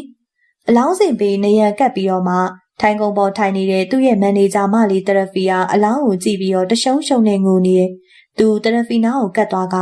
တရဖီဆိုပြီးဝမ်းထဲစွာခေါ်လိုက်စဉ်တရဖီယာငုံနေတဲ့ခေါင်းကိုဆက်ကနေမော့ပြီးမျက်လုံးကိုဟိုကြည့်ဒီကြည့်လောက်ကစက်သိန်းနေထားလိုက်တာမမဝိညာဉ်ငါရဲ့ဘေးနာမှာရှောက်နေလားမသိဘူးဟုတ်တယ်တရဖီနင့်ဘေးနာမှာငါရှိရင်ငါဒီမှာလေးတရဖီမမရဲ့ကုတင်းနှံ့ရတယ်မမငါရဲ့ဘေးနာမှာလာရင်မမတရဖီပုံကိုကြည့်ပြီးတော့ဘေးကမိတ်ကက်စီယာမခင်ကျော်ကဟဲ့တရဖီနေဘာဖြစ်နေရလဲမခင်မမဒီနားမှာရှိနေတယ်မမရှိနေတယ်ဟဲ့မမဆိုရဲ့အလောင်းကဟိုမှာနေဘာတွေပြောနေရလဲမမဆိုတာသူတို့ရဲ့ရှိမှာသူတို့ကဘလို့မှမြင်နိုင်တာမှမဟုတ်တာငါနင်တို့ရဲ့ရှိမှာပါနင်တို့ဘယ်တွေ့မလဲအဲ့လိုပြောပြီးတော့အလောင်းစင်ပေါ်ကသူ့ရဲ့ရုပ်အလောင်းကိုသူငေးကြည့်လိုက်တယ်မမဆိုနင်ဘဝပြီးသွားပါပြီနင့်ကိုလူတွေလာကြည့်နေတာတကယ်ပဲဝမ်းနေလို့လားဒါမှမဟုတ်တင်နေတဲ့နင့်ပုံဘလို့ဖြစ်နေလဲဆိုတာကိုသိကျင်နေလို့လားသူ့ရဲ့အလောင်းကိုသူကြည့်ပြီးတော့ပြောလိုက်တယ်ကင်မရာမီးတွေဗီဒီယိုစလိုက်မီးတွေကအလောင်းပေါ်မှာလက်ခနဲ့လင်းကနေအဲ့ဒီချိန်ဦးမိုးစော်လာပြီးဟေးဆိုပြီးလူတယောက်ရဲ့အော်တန်ကြောင့်ခမ်းမတွေကလူတွေလှုပ်လှုပ်ရွရွဖြစ်သွားတယ်လို့တရောအဖွဲကလည်းတန်စင်ကိုရက်သွားတယ်ဦးမိုးစော်သူလာနေပြီငါတရားတိလို့သူအောင်ပွဲလာခံတာလားမဟုတ်နိုင်ဘူးသူ့မှာအဲ့လိုစိတ်ဓာတ်မရှိဘူးသူဘာလို့ငါ့ကိုစိတ်မနာတာလဲဘာလို့ငါ့ကိုချစ်နေရလဲသမီးလေးပါလာမလားသူ့ရဲ့ရင်ထဲလက်ကနေဖြစ်သွားတယ်သမီးလေးကိုသူတိတ်တွေ့ကျင်လာတယ်သူ့ရဲ့အလောင်းကိုမြင်ပြီးတော့သူ့အမေဆိုတာသမီးလေးသိပါမလားသမီးလေးရဲ့ပါးပြင်ပေါ်မျက်ရည်တွေစီးကျလာပြန်တယ်ဒီတခါကြားတဲ့မျက်ရည်ဟာဆဲမှမဟုတ်တဲ့မျက်ရည်တွေအနောက်တိုင်းဝစ်စုံနဲ့လိုက်ဖက်စွာအရက်ရှိရှိထောင်ထောင်မောင်းမောင်းခံညာချောမောလာတဲ့ဦးမိုးစောအစဉ်သဖြင့်ရင်ထဲကခန်းစားချက်ကိုတူဝက်ထားနိုင်တဲ့သူအခုတော့သူ့ရဲ့မျက်နှာမှာကြေကွဲဝမ်းနဲ့ရှိကအထင်းသားသမီးလေးကိုလက်တစ်ဖက်ကဆွဲလာပြီးတော့သူ့ရဲ့ခြေလမ်းတွေကိုသူရက်တန့်ကျင်နေရလားချစ်စပွဲဖြူဖြူနုနုနဲ့သမီးလေးကသပင်ရှိရှိလေးကိုနှစ်ဖက်ခွဲစီးထားတယ်ဘာမှမသိတတ်သေးရဲ့အရွယ်ဆိုပေမဲ့သမီးလေးရဲ့မျက်နှာကလုံးဝမကောင်းအစင်မပြေခဲ့တဲ့သူတို့ရဲ့အိမ်တောင်ကြီးရည်ရွယ်ချက်မတူကွဲပြားတဲ့သဘောထားတွေအရာရာကိုတစ်ဖက်သက်အနိုင်ယူကိုဖြစ်ချင်တာကိုလောက်ရမှကြည်နဲ့မမစော်ရဲ့မိုင်မဲမှုတွေထဲမှာတားကောင်ဖြစ်ရတဲ့သမီးလေးမမစော်ပင်းသက်ကိုတစ်ချက်ရှိုက်လိုက်တယ်အတန်ကလေချောင်းလေးကအာယူပြီးတော့အကျယ်လောင်ဆုံးអော်လိုက်ရာတိတ်ဆိတ်နေတဲ့ခမ်းမတစ်ခုလုံးဟိမ့်ထွက်သွားပေမဲ့သမီးလေးအပါအဝင်ခမ်းမတရားလူအားလုံးသူ့အတန်ကိုမကြားကြအောင်ဦးမိုးစော်ကသမီးလေးနဲ့အတူအလောင်းစင်ရဲ့ဘေးနားမှာရက်ကသူ့ရဲ့မျက်နှာကိုတေချာစိုက်ကြည့်ရဲ့တော်ပါတော့ရှင်ရဲ့အကျဉ်းဓာတွေမြစ်တာတွေမပြပါနဲ့ကျမမခံစားနိုင်ဘူးမျက်နှာကိုလက်ဝါးနဲ့အုပ်ကအားရပါရငိုချလိုက်တယ်သူ့ရဲ့ရှိုက်တံကိုဘယ်သူမှမကြားရအောင်သူ့ရဲ့ခင်မုံဟာဦးမိုးစော်ဟာသူ့အတွက်အလှပဆုံးနာရီခန္ဓာကိုပြင်ဆင်ပေးထားတယ်ဘယ်ရမဆိုသူနဲ့ပတ်သက်ရင်တခန်းတနာလုပ်ပေးတတ်တဲ့ဦးမိုးစော်ဟာသူ့ဘဝရဲ့ကယ်တင်ရှင်ဒါမှမဟုတ်ကျေးဇူးရှင်တယောက်သူ့ကိုလည်းတိတ်ချစ်တယ်လို့သူ့ရဲ့ဆန္ဒတွေကိုလည်းလိုက်လျောခဲ့ပေမဲ့အတဆန်စွာဦးမိုးစော်ရဲ့ရင်ခွင်ထဲကထွက်ခဲ့တယ်လို့မိခင်မပီးသားတဲ့သူ့ရဲ့စိတ်ဓာတ်တွေကြောင့်သမီးလေးရဲ့ဘဝအမေငတ်ခဲ့ကြတယ်အချစ်ဆိုတာကိုသိကျင်ခဲ့သူရှာဖွေခဲ့သူမိသားစုဘဝမှာသူမပြောတော့အလားပါနဲ့ကြော်ကြားမှုကသူညိုနဲ့လက်ညှိုးတိုင်းမှာပန်းပွင့်ခဲ့ပြီလေပပမမီအိတ်နေရလားယင်သမီးမမီဒီမှာရှိရဲ့မမီဒီမှာလေသူအငမ်းမရអော်လိုက်ပေမဲ့သမီးလေးမကြောက်ဦးမိုးစော်ကသမီးလေးကိုကောက်ချီကသူ့ရဲ့အလောင်းနဲ့အနီးကပ်ဆုံးဖြစ်အောင်လို့ပြတော့သမီးလေးရဲ့နှုတ်ကမမီသမီးရဲ့တန်ကိုသူကြားမှာမဟုတ်တော့ဘူးအဲ့လိုမပြောပါနဲ့ဦးမိုးစောကျမကြားတယ်မမီကြားတယ်သမီးမမစော်ကဘေးကနေအငမ်းမရပြောတယ်ဘာလို့လဲပပမမီအိပ်ပျော်နေလို့လားသမီးမမီဆုံးသွားပြီသမီးရဲ့ဦးမိုးစော်ရဲ့စိုးနစ်ကြေကွဲစွာပြောတဲ့အတန်နဲ့တူမျက်ရည်တွေကျလာတာမြင်တော့ဦးမိုးစော်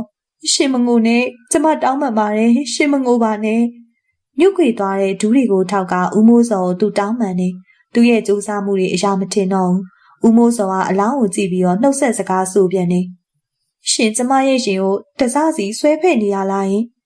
သမီးလေးရဲ့မျက်ရည်တွေကသူ့ရဲ့ရင်ကိုမြားစင်ပေါင်မြောက်များစွာစူးစီခဲ့တယ်ဆရာတကြိုဖို့အချိန်ရောက်ပြီဟင်သူဘာလို့ရမလဲသူ့ကိုတကြိုတော့မယ်ဆိုတော့မမစောလောကကြီးမှာမကြခင်ဖြောက်ကွယ်သွားတော့မှပပမမီနိုးအောင်စောင့်အောင်လေသမီးတို့မမီကိုခေါ်သွားမယ်ဟုတ်တယ်ဦးမိုးစောဒီတစ်ချိန်တော့ကျမကိုခွင့်ပြုပါသူတောင်းပန်လိုက်တယ်ဦးမိုးစောကရှိုက်ငိုနေတဲ့သမီးလေးကိုသူမလိုက်နိုင်တော့ဘူးသမီးရဲ့မဟုတ်ဘူးကျမလိုက်မှာနော်ဦးမိုးစောရှင်ခွင့်ပြုပါလှည့်ထွက်သွားတဲ့ဦးမိုးစောရဲ့နောက်ကိုအတင်းလိုက်ပြီးတော့ပြောပေမဲ့လည်းဦးမိုးစောသူ့ရဲ့စကားကိုမကြားတော့ဘူးဟာဟေးဘာလုပ်တာလဲတရဖီပြောစမ်းအဲ့လိုမလုပ်နဲ့သူ့ရဲ့အလောင်းကိုအခေါင်းထဲကိုထည့်ကြတော့သူအတင်းတားပေမဲ့မရပါဘူးအခေါင်းကိုအဖုံးပိတ်ပြီးတော့မှဝိုင်းထမ်းတော့မလုပ်ကြပါနဲ့ငါ့ကိုမတကြူကြပါနဲ့သူ့ရဲ့အော်တန်ကဘလောက်ပဲကျဲပါစေဘသူမှကြားခြင်းမရှိတော့ပါဘူးမီးဆက်တန်တကားမကြီးပိတ်သွားတယ်သူ့ရဲ့အလောင်းကိုမီးတကြူကြတော့မယ်တကြူပြင်ပမှာငိုယိုနေတဲ့သူတွေသူ့နာမည်ကိုအော်ဟစ်ပြီးတော့ဆူတောင်းပေးတယ်ငါဘာလို့ရမလဲသူမြင်နေရတဲ့မြင်ကွင်းသူကြားနေရတဲ့အတန်တွေရဲ့ဝေးရာကိုသူထွက်ပြေးသွားခြင်းနဲ့ဘယ်ကိုပြေးရမှန်းတော့သူမသိဘူး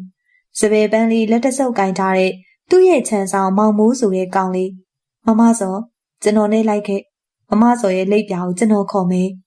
သူ့ရဲ့ရင်ထဲမှာထိတ်ခနဲဝမ်းသာသွားတယ်မောင်မိုးသူ့ကိုခေါ်ပြီးမောင်မိုးနားကိုကပ်လိုက်လာပြီးသူတက်မဲ့ကားပေါ်ကိုတက်လိုက်ပြီးတော့ထိုင်လိုက်တယ်မောင်မိုးကဘသူနဲ့မှစကားမပြောလက်ထဲမှာလည်းစပယ်ပန်းတွေကိုအတာဆုပ်ထားမြဲ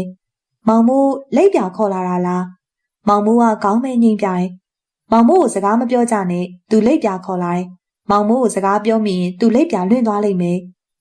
လူကြီးတယောက်ကကားပေါ်ပါလာတဲ့လူတွေကိုတတိပေးလိုက်တယ်ကားကလည်းလူချောင်းတာကြောင့်မမစောကမောင်မိုးရဲ့ဘေးမှာကပ်ပြီးတော့ထိုင်ကလိုက်လာတယ်သူသွားကျင်တာသူ့အိမ်ပဲဦးမိုးစောနဲ့သမီးလေးအိမ်မှာရှိမလားသမီးလေးကိုသူတွေးခွင့်ရှာတဲ့အချိန်ထိသူတွေ့ကျင်တယ်သူ့ရဲ့အတားရိတ်အောက်မှာမြစ်တာမရခဲ့ရှာတဲ့သမီးလေးကိုသူဘလို့မှပေးဆက်ခွင့်ရမှာမဟုတ်တော့ဦးမိုးစောတို့သားဖာရက်လေတဲ့နေ့အထိဒီမှာနေမှာနဲ့တူတယ်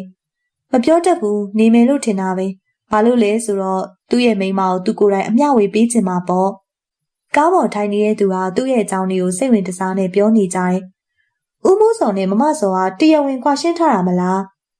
အဲ့ဒါမမစောရဲ့စံနာအရာလို့တော့ကြားတာပဲဦးမိုးစောကအရန်အသီးခံတာမမစောကဦးမိုးစောကိုတားဟနိုင်တာလေမမစောအခုလိုအောင်မြင်လာအောင်လို့ဦးမိုးစောပဲလုပ်ပေးခဲ့တာမမစောရဲ့နှက်ခမ်းကိုတင်းတင်းစိတ်လိုက်တယ်စကားတန်တွေကဆက်လို့ကြားနေစေပါအရင်ကမမစောကဦးမိုးစောရဲ့ကုမ္ပဏီမှာတာမန်ဝင်တန်းလေဦးမိုးစောကမမစောကိုမြက်နုံနုံနဲ့လက်ထပ်ခဲ့တာမမစောကဦးမိုးစောကိုတထေးမှုလို့လက်ထပ်တာအဲ့လိုလားဦးမိုးစောနဲ့ကြွားရှင်းပြီးတော့မော်ဒယ်ကောင်လေးနဲ့တည်င်းတော်ထွက်တာဟုတ်မဟုတ်တော့မသိဘူးကောင်လေးကိုမမစောကတော်တော်ချစ်တယ်ဆိုပဲမမစောနားနှစ်ဖက်ကိုလက်နဲ့ပိတ်ထားလိုက်တယ်သူ့ရဲ့ကိုကျင့်တရားနဲ့ပတ်သက်လာတော့သူကြားရတော့မယ်သူမကြားချင်ဘူးဦးမိုးစောကျမရက်ဆက်ခဲ့တာတွေနိုင်လိုမင်းထက်ပြုတ်ခဲ့တာတွေအတွက်ကျမကိုလူတွေလက်စားချေအောင်ချင်ခွင့်လုပ်ခဲ့တာလားရှင်ကျမကိုလက်ထက်လိုက်ရလို့ပိုင်ဆိုင်နေဆိုပေမဲ့ကျမကိုချုပ်နှောင်တာတင်းကျပ်တာလာမလုပ်နဲ့မော်ဒယ်ရှိုးတစ်ခုသွားကြည့်ပြီးတော့ည7 နာရီကျော်မှပြန်လာတဲ့မမစောဦးမိုးစောကနောက်ကျတဲ့အကြောင်းပြီးတော့ပြဿနာဖြစ်တော့တယ်ကိုတင်းကျပ်တာမဟုတ်ဘူးနော်မင်းဟာကိုစနီလူတော်တော်များများမင်းကိုဂယုဆိုင်ကြမှာအသွားအလာအနေအထိုင်ဆင်ခြင်ရမယ်ဒီမဲ့ဦးမိုးစော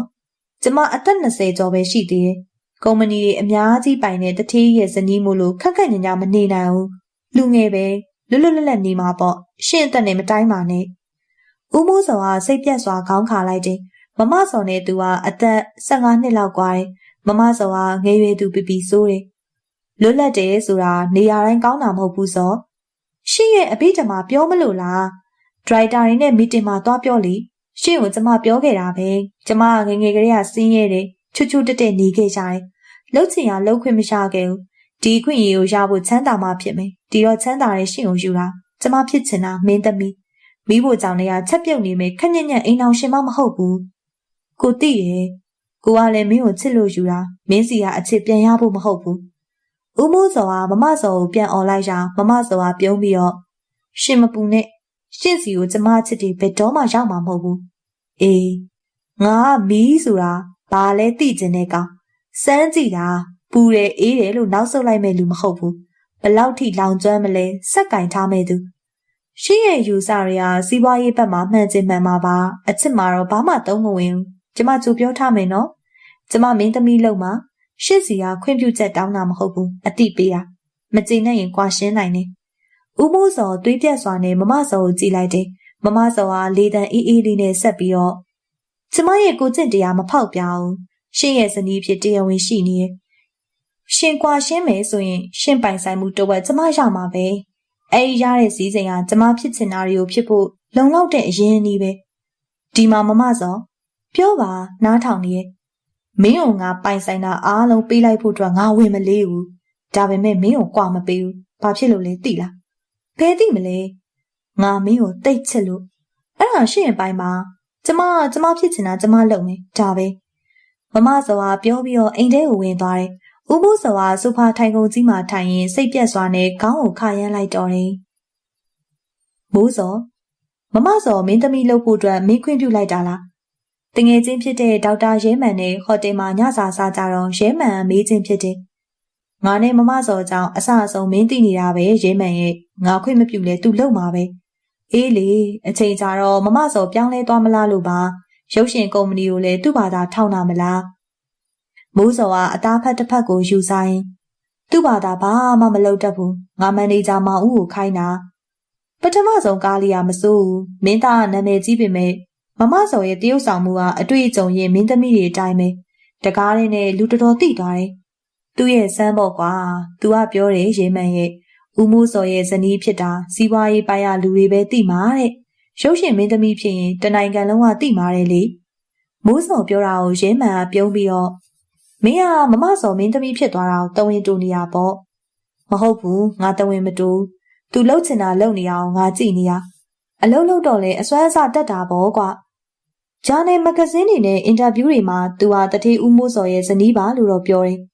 အဲ့ဒါတော့ဟုတ်တယ်ရဲမှန်မမစောကပွင့်လင်းတယ်မကွယ်ဝဲတတ်ဘူးပြတ်သားစရာရှိတာပြတ်သားတယ်သူရတဲ့ငွေတွေနဲ့ကုမ္ပဏီထောင်ဖို့ငါစီကယူထားတဲ့ငွေကိုပြန်ဆက်တယ်လင်မယားချင်းပဲကွာငါကမတောင်းပါဘူးတဘောကသူ့မှာအစွမ်းစားရှိရဲ့ငါရဲ့ငွေကိုခဏရင်းတာပေါ့ရဲမှန်ကမိုးစော်နဲ့မမစော်တို့တယောက်နဲ့တယောက်ဆက်ဆံရေးကိုသဘောမကျအောင်မင်းတို့နှစ်ယောက်ကအပေးယူဆန်းနေတာငါသဘောမကျဘူးကွာဘာတက်နိုင်မှလဲရဲမှန်ရဲ့ဒီလိုပဲဖြစ်နေတာဒီအတိုင်းပဲရှောက်ရမှာပေါ့မမစော်ခလေးယူခိုင်းပါလားဟင်ရဲမှန်ရဲ့အကြံပေးမှုကိုမိုးစော်အံ့ဩသွားတယ်ကလေးယူဖို့ကိစ္စကိုသူတခါမှမစဉ်းစားခဲ့ဘူးဘာအံ့ဩတာလဲမိုးစော်အိမ်တော်တဲ့ပဲခလေးယူတာဘာစမ်းလဲမမစော်နဲ့ငါဒီအကြောင်းတခါမှမပြောဘူးကြအောင်သူလက်ခံမယ်မထင်ဘူးအခုဆိုရင်မင်းသမီးဖြစ်တော့ပို့ဆိုးမယ်ဆွေးနွေးကြည့်ပေါ့ခလေးရရင်မမစော်လည်းစိတ်ပြောင်းသွားနိုင်တယ်ခလေးကြောင့်ပဲအိမ်တော်ကြီးตายရနိုင်တယ်လေမိုးစော်ကငိုင်ကြသွားတယ်ရဲမှန်ပြောတာမှန်နေရဲ့အခုသူတို့အိမ်တော်ကြီးကအတူနေတာပဲရှိတာဘာတခုမှနှွေးထွေးမှုမရှိဘူးငါထင်တာပြောရင်မမစော်ညင်းမယ်ဆိုတာကျင်းတည်ရဲ့ရဲမှန်သူညင်းလဲငါရအောင်လုပ်နိုင်တယ်ဘလို့ရဲမှန်ကအေးဆက်ဆက်ပြုံးနေမင်းတို့ရဲ့ကျမ်းမာရေးကိုငါတာဝန်ယူထားတယ်လေမမစော်ကိုဝင်တားစီလဆင်ထိုးနေရပဲငါတားစီအစားအားစီထိုးလိုက်မယ်ဟာရဲမှန်ဖြစ်ပါမလားသူ့မှာကိုဝင်ရှိသွားရင်ပြီးပြီပဲသူဘလို့ညင်းမလဲမလို့ခြင်းလို့ဖြတ်ချရင်မင်းသမီးဖြစ်နေတော့သတင်းပေါက်မှာသူကြောက်မယ်လေသူယူမှာပါမိမတွေကတာသမီးရလာရင်စိတ်ပြောင်းတတ်တယ်ရဲမှန်ပြောတာကိုလေးနက်စွာတွေးပြီးတော့မိုးစော်ကအောင်မြင်အောင်လုပ်ကွာမင်းကျေးဇူးငါမမေ့ဘူးအေး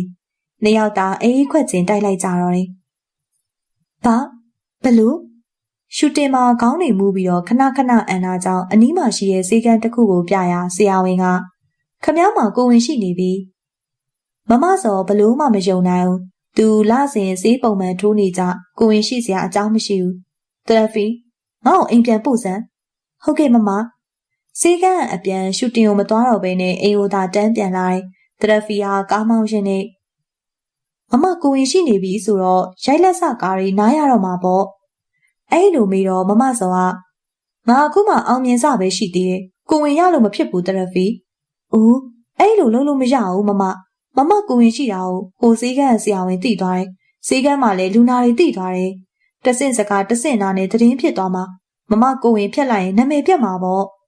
တရဖီကစင်းစင်းဆဆနဲ့ပြောတယ်မသိဘူးဟာငါသိတာသိခြင်းနဲ့ပုံမှန်ဆေးထိုးနေရတဲ့အခုလိုဖြစ်တာမရိုးသားဘူးဒေါက်တာရဲမှန်ကဦးမိုးစောရဲ့တငယ်ချင်းသူတို့နှစ်ယောက်ငါမှကိုဝင်ရှိအောင်လို့ကြံတာပဲနေမှာမမရေကိုဝင်ရှိတော့လဲမွေးပေါ့ရိုက်ထားတဲ့ကားတွေလည်းရှိတာပဲတရဖီဦးမိုးစောစီကိုဖုန်းဆက်လိုက်အိမ်ကိုပြန်လာခဲ့လို့တရဖီကပြုံးပြီးတော့မမစောယောက်ျားကိုဝမ်းတောင်ပြောမလို့လားရင်မမဝမ်းတောင်ပြောမလို့မဟုတ်ဘူးဟေ့စိတ်ရင်းရှင်းမလို့လေးတန်းမမနဲ့ပြောတဲ့မမစောကြောင့်တရဖီဘာမှဆက်မပြောတော့ပဲကားကိုသာဂယုတဆိုင်နဲ့မောင်းလာတယ်လူတိုင်းတာရနိုင်တဲ့မမစောလိုလူတစ်ယောက်ကလေးယောက်ျားနဲ့ပတ်သက်ရင်အမြဲတမ်းစိတ်တူနေတတ်တာကိုတရဖီသိတယ်မမစောအမြဲတမ်းပြောလို့ရှိတဲ့စကားဦးမိုးစောငါမချစ်ဘူးငါဖြစ်ချင်တာတွေဖြစ်ရအောင်ဦးမိုးစောငါယူတာရုပ်ရည်အရှိန်အဝါတဏှကြွယ်ဝမှုတွေနဲ့ပြည့်စုံနေတဲ့ဦးမိုးစောလိုလူမျိုးကိုမမစောဘာလို့မချစ်နိုင်တာလဲတွေးမရအောင်ဖြစ်ရပါတယ်ကျမရှင့်သဘောတိုင်းခလေးကိုမွေးပေးပြီးခလေးထိမ့်ဖို့ပြုစုဖို့နာနီတယောက်လောက်ငှားလိုက်ပေါ့ကျမလုံးနဲ့မအောင်မမစောကဦးမိုးစောရှိမှထိုင်ပြီးတော့ပြက်ပြက်တသားပြောတော့ဦးမိုးစောကမင်းကအမေမဟုတ်ဘူးလားသားသမီးကိုပြုစုပြိုးထောင်ပေးရမယ့်တာဝန်ရှိရဲ့လေအစင်သာတွေရှေးဆွဲတွေကျမလက်မခံဘူးကျမအလုပ်လုပ်ရမယ်ခလေးထိန်ပြီးတော့အချိန်ကုန်မဲ့နေရာမှာအကျိုးရှိတဲ့အလုပ်ကိုလုပ်မယ်ရှင်ဟာအရေးရှင်းပြေးသွားတဲ့သူပဲပြီးတော့ရှင်ရဲ့ကြွယ်ဝမှုနဲ့ဆရာဝန်တယောက်ကိုအချိန်ပြည့်ကလေးရဲ့ပြီးမှထားလို့ရတယ်နာနီအများကြီးငှားထားလို့ရတယ်ကျမရှိမှမဟုတ်ပါဘူးတကူကောင်းဆန်စွာပြောလိုက်တဲ့မမစောဦးမိုးစောဘလို့ပြန်ပြောရမှမသိတော့သမီးလေးကအသားဖြူဖြူဝဝတုတ်တုတ်ချစ်စရာလေးခလေး3လအထိတော့မမစောကနိုးတိုက်တယ်3လကျော်တော့နိုးမတိုက်တော့ဘူးရှူတင်မှသာအချိန်ကုန်နေရဲ့ဦးမိုးစောကနာနီ4ယောက်ကိုနေ့2ယောက်ည2ယောက်ထားပြီးတော့ထိန်းကြတယ်တခါတရံမမစောကနေကိုကားရိုက်ထွက်တဲ့အခါတစ်လားလောက်ကြာတတ်တယ်ပြန်လာတော့လေခလေးကိုတယူတရားမရှိတာမန်အနေနဲ့သာဆက်ဆံနေတရက်မမစောမင်းကိုပြောစရာရှိရင်ထိုင်ပါအောင်ရှူတင်ကပြန်လာပြီးတော့အခန်းထဲကိုဝင်မယ်ပြူတယ်မမစောကိုဦးမိုးစောကလမ်းပြီးတော့ပြောတော့ထိုင်ကုန်မှဝင်ထိုင်နေဘာကိစ္စလဲဦးမိုးစောလာမယ့်စန်ဒေးမှာခလေးတစ်နှစ်ပြည့်မွေးနေ့လုပ်မယ်ကျမအိမ်နေမအောင်အခုရိုက်နေတဲ့ရုပ်ရှင်ကားကြီးကဇက်သိန်းခန့်ရိုက်မှာရက်ရွှေ့လိုက်ပေါ့ကွာခလေးမွေးနေ့ကအရေးကြီးတာပဲမှန်ပါတယ်ဒါပေမဲ့ကျမတယောက်ဖြတ်လိုက်တာနဲ့အစီအစဉ်တွေအကုန်လွဲကုန်မှာမင်းသားကိုရိုက်ရက်ပြန်ယူဇက်ရံလေးပြန်ချိတ်နဲ့မလွယ်ဘူးခုသမီးမွေးနေ့ထက်ဘယ်ရာပိုရေးကြီးနေလဲမင်းလောက်ရက်တွေမလွန်ဘူးလားမင်းဟာမိခင်တယောက်ဆိုတာကိုသိရလားမမစောရှင်ကျမကိုလာမအော်ပါနဲ့တန်တာဟာကျမရဲ့သမီးမှန်တနိုင်ငံလုံးကသိရဲ့ကျမမှာခလေးမရှိပါဘူးလို့ကြွယ်ဝက်ထားလို့လားမမစောရဲ့သမီးတန်တာရဲ့ပုံရိပ်ကဂျာနေတိုင်းမှာပါနေတာပဲအဲ့ဒါနဲ့မိခင်တယောက်ရဲ့တာဝန်ပြီးပြီပေါ့ဟုတ်လားကျမအလုပ်နေရစကားတွေအများကြီးပြောမနေနဲ့ရှစ်မာသာခလေးရဲ့မွေးနေ့ပွဲကိုကျင်းပလိုက်မမစောမတက်ရက်ပြီးတော့သူ့ရဲ့ခန်းထဲကိုသွားမယ်လို့တော့ဦးမိုးစောကမမစောရဲ့ပခုံးကိုဆွဲကင်ပြီးတော့ဖိချလိုက်ရာထိုင်ကုန်ပေါ်ဖင်ထိုင်ကျသွားတယ်ရှင်ဘာလုပ်တာလဲမင်းလောက်ရက်တွေလွန်နေပြီငါမပြောချင်လို့ကြည်နေတာတိတ်အတ္တမကြီးနဲ့ကျမအတ္တကြီးရဲ့တကူကောင်းဆန်တယ်အဲ့ဒါဘာဖြစ်လဲလူဆိုတာကို့အကျိုးပဲကိုကြည့်ကြတာပဲမင်းဘာဖြစ်ချင်တာလဲပြော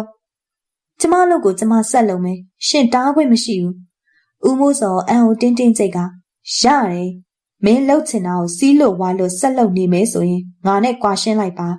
ဟင်မမစောဘလို့မှထင်မထားတဲ့စကားကိုကြားရတာကြောင့်ဦးမိုးစောကိုအံ့ဩစွာကြည့်လိုက်တယ်ပြီးတော့မှရတယ်ကျမခံယူချက်ကိုပြောင်းမှာမဟုတ်ဘူးရှင်နဲ့ကျမကွာရှင်းမယ်ရှင့်ပိုင်ဆိုင်မှုတစ်ခုမှမယူမနှက်ဖြန်ကြရင်လိုအပ်တာရှင်အစင်သင့်လှုပ်ထားလိုက်အဲ့လိုပြောပြီးတော့အခန်းထဲကိုဝင်သွားတယ်ဦးမိုးစောကထိုင်ကုန်ပေါ်ကိုခြေပြစ်လက်ပြစ်ထိုင်ချလိုက်တော့တယ်ကဲရောက်ပြီစဉ်းကြတော့လူကြီးတယောက်ရဲ့အတန်ကြာမှာမမစောဖြတ်ခနဲ့အတိဝင်လာတာအိမ်ရောက်နေပါလားကားပေါ်ကဆင်းနေမောင်မိုးရဲ့ဘေးနားမှာကပ်ပြီးအိမ်ထဲဝင်လာတယ်ဒီရဲ့ခြံနဲ့အိမ်ကြီးဟာသူ့ပတ်စံနဲ့ဝယ်ထားခြင်းဖြစ်တယ်အိမ်မှာတော့သူ့ရဲ့မန်နေဂျာမလေးတရဖီနဲ့နေထိုင်ကအလုပ်သမားတချို့ကိုသူ့နေရာနဲ့သူငှားထားတာအိမ်ကနိုင်ရီအိမ်ဆိုတော့လူတွေကမနှဲလာအောင်ဝိုင်းပြီးတော့မှထိုင်ကစုဖွဲ့ပြီးစကားပြောနေကြတယ်ဟင်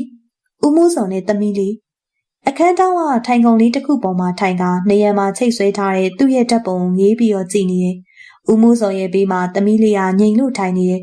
သမီးလေးရဲ့ပါးပေါ်မှာတော့မျက်ရည်စီးကြောင်းနေသမီးလေးနောက်သူတပြေးပြေးကပ်သွားတယ်။ပြီးတော့သမီးလေးထိုင်နေတဲ့ထိုင်ကုန်အောက်ကျမ်းပြင်မှာဒူးထောက်ထိုင်ချလိုက်က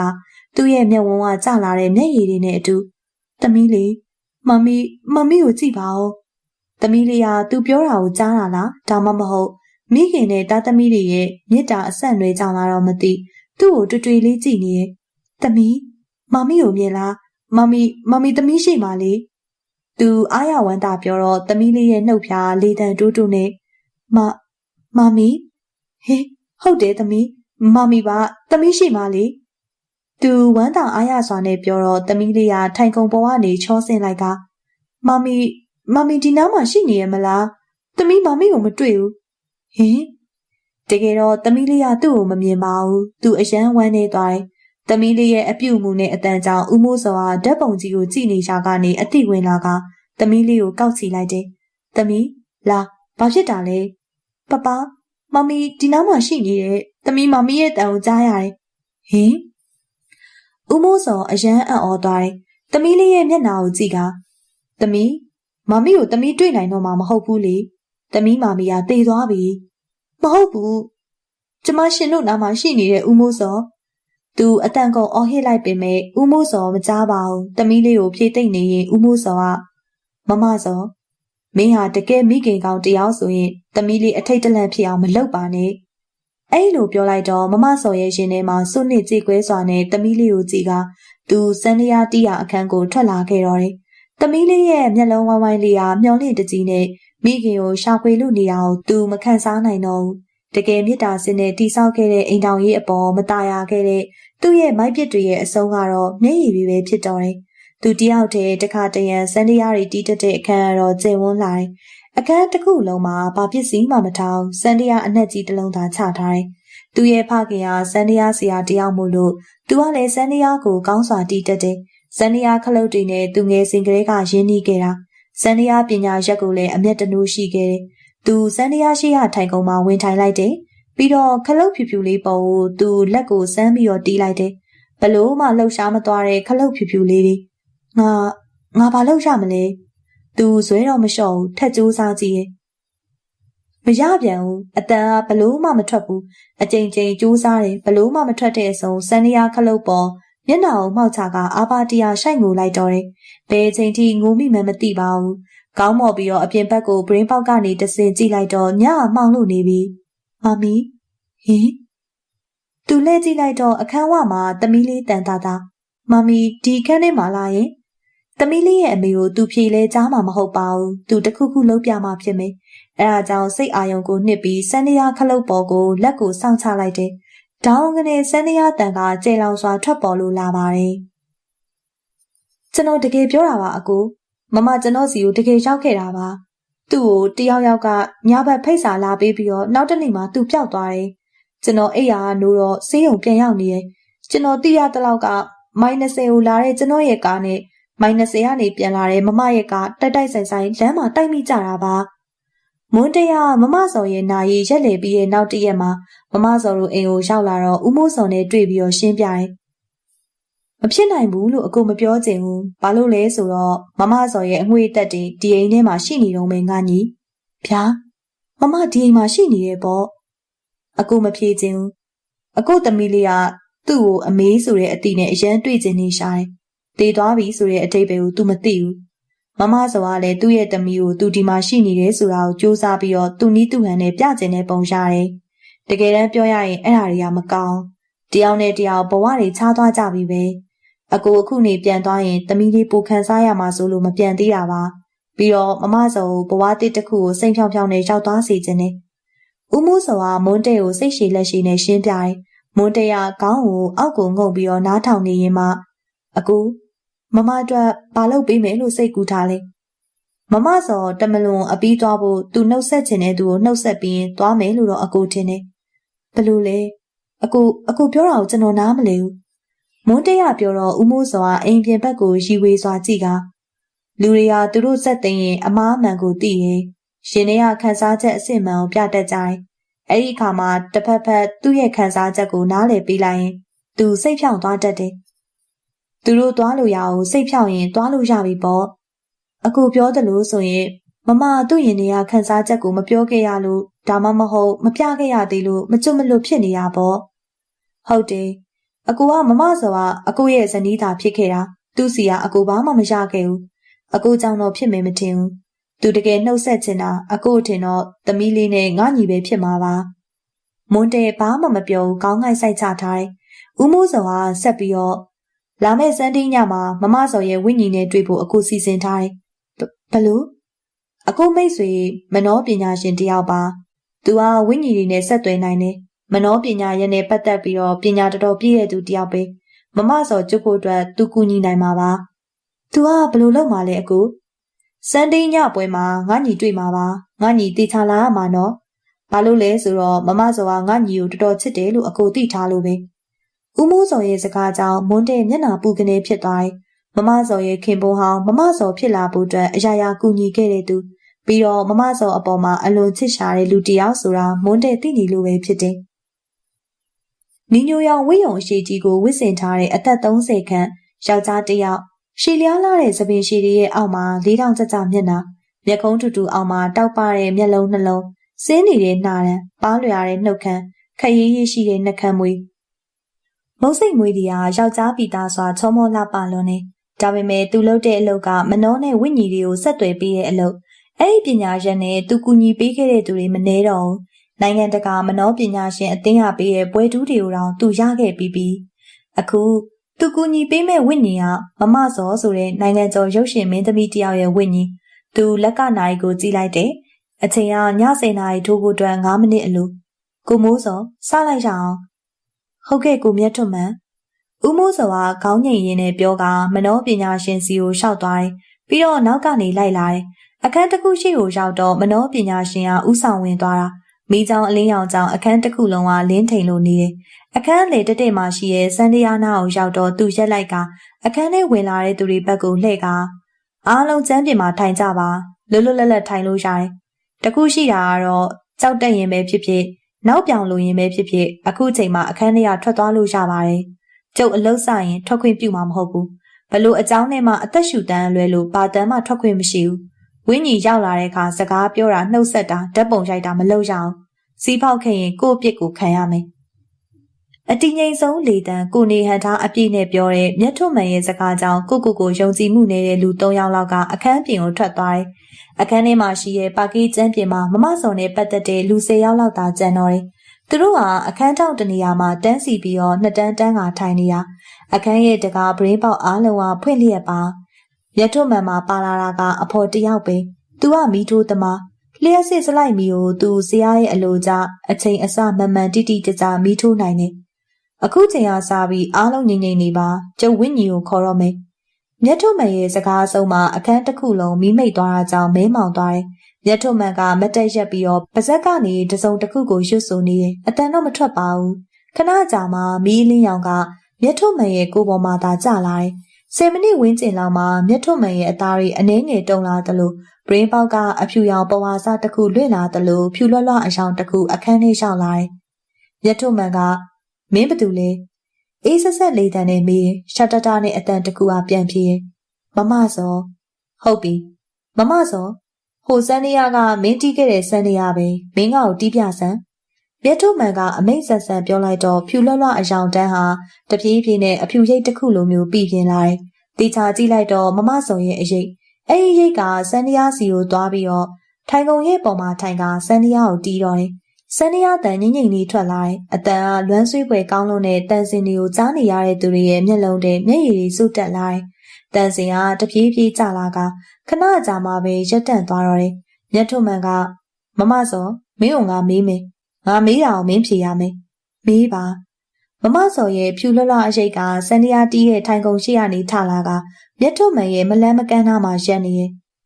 မင်းလူဘဝမှာနေခဲ့တာပြီးသွားပြီအခုရောက်နေတာဝိညာဉ်ပဲဘာလို့ဘဝတစ်တစ်ခုကိုမကူးသေးတာလဲ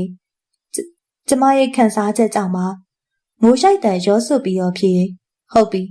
မင်းမှာဘာခံစားချက်ရှိလဲရှိတဲ့ခံစားချက်ကိုပွပွင့်လင်းလင်းပြောပါကျမသက်ဆိုင်သူကိုပဲပြောပြရစီလူဘဝတော့ကပြောခွင့်မရလိုက်ဘူးကျမနဲ့သူနဲ့ပြန်မဆုံခဲ့တာဆုံပြီးတော့ပြောပြီးရင်ကျမသွားတော့မှာပါ မျက်ထုတ်မှန်ကခေါင်းတစ်ချက်ညှိနေပြီးတော့ကောင်းပြီလေဟိုမှာမင်းပြောချင်တဲ့တယောက်ရှိရဲ့သူ့ရှိကိုသွားပြီးတော့ပြောပါအခန်းတောင်းရဲ့အမောင်တွေကိုမျက်ထုတ်မှန်ကလက်ညှိုးထိုးပြီးတော့ပြောတော့မမစောတလန်းချင်းလျှောက်သွားတယ်တန်းစီထိုင်နေတဲ့သူတွေရှိမတ်တက်ရက်ပြီးတော့သူပြောချင်တဲ့သူကိုလိုက်ရှာတယ်မီးစလိုက်အလင်ကတန်းစီနေတဲ့သူတွေရဲ့အပေါ်ဝေ့နေတာတန်းစီထိုင်နေတဲ့သူတွေတယောက်တော့သူကိုမမစောတွေ့သွားတယ်မွန်းတဲရဲ့ရင်တွေတတိုင်းတိုင်းခုန်လို့နေတယ်မမသူ့ကိုတိတ်ချစ်ခဲ့တဲ့မိန်းမသူ့ရှိမှမတ်တက်ရက်နေတာတမလွန်ကိုသွားဖို့အတွက်သူ့ကိုနှုတ်ဆက်တော့မယ်မမရေမောင်းဆိုတဲ့တန်ရောစင်ကျိုးတစ်ချောင်းကိုဖျက်ပစ်လိုက်ပါတော့မမစောရဲ့ခန္ဓာကိုယ်ကမွန်းတဲရဲ့ရှိကနေရွေ့ရှားသွားပြီးတော့ကိုကြီးဟင်အမောင်ထဲမှာစလိုက်မီးအဖြူနဲ့မီးအလင်းတန်းဟာဦးမိုးစောရဲ့ခန္ဓာကိုယ်ပေါ်ကိုကျလို့သွားတယ်မယုံကြည်ခြင်းအံ့ဩခြင်းတွေနဲ့ဦးမိုးစောမတ်တက်ရက်တော့သူ့ရဲ့ဘေးကသမီးလေးကလည်းထရက်တယ်ကိုကြီးစောကိုခွင့်လွတ်ပါစောကိုကြီးပေါ်တစ်ဖက်သက်အနိုင်ယူခဲ့တာတွေဟာကိုကြီးအပေါ်စိုးလို့ရလို့ပါ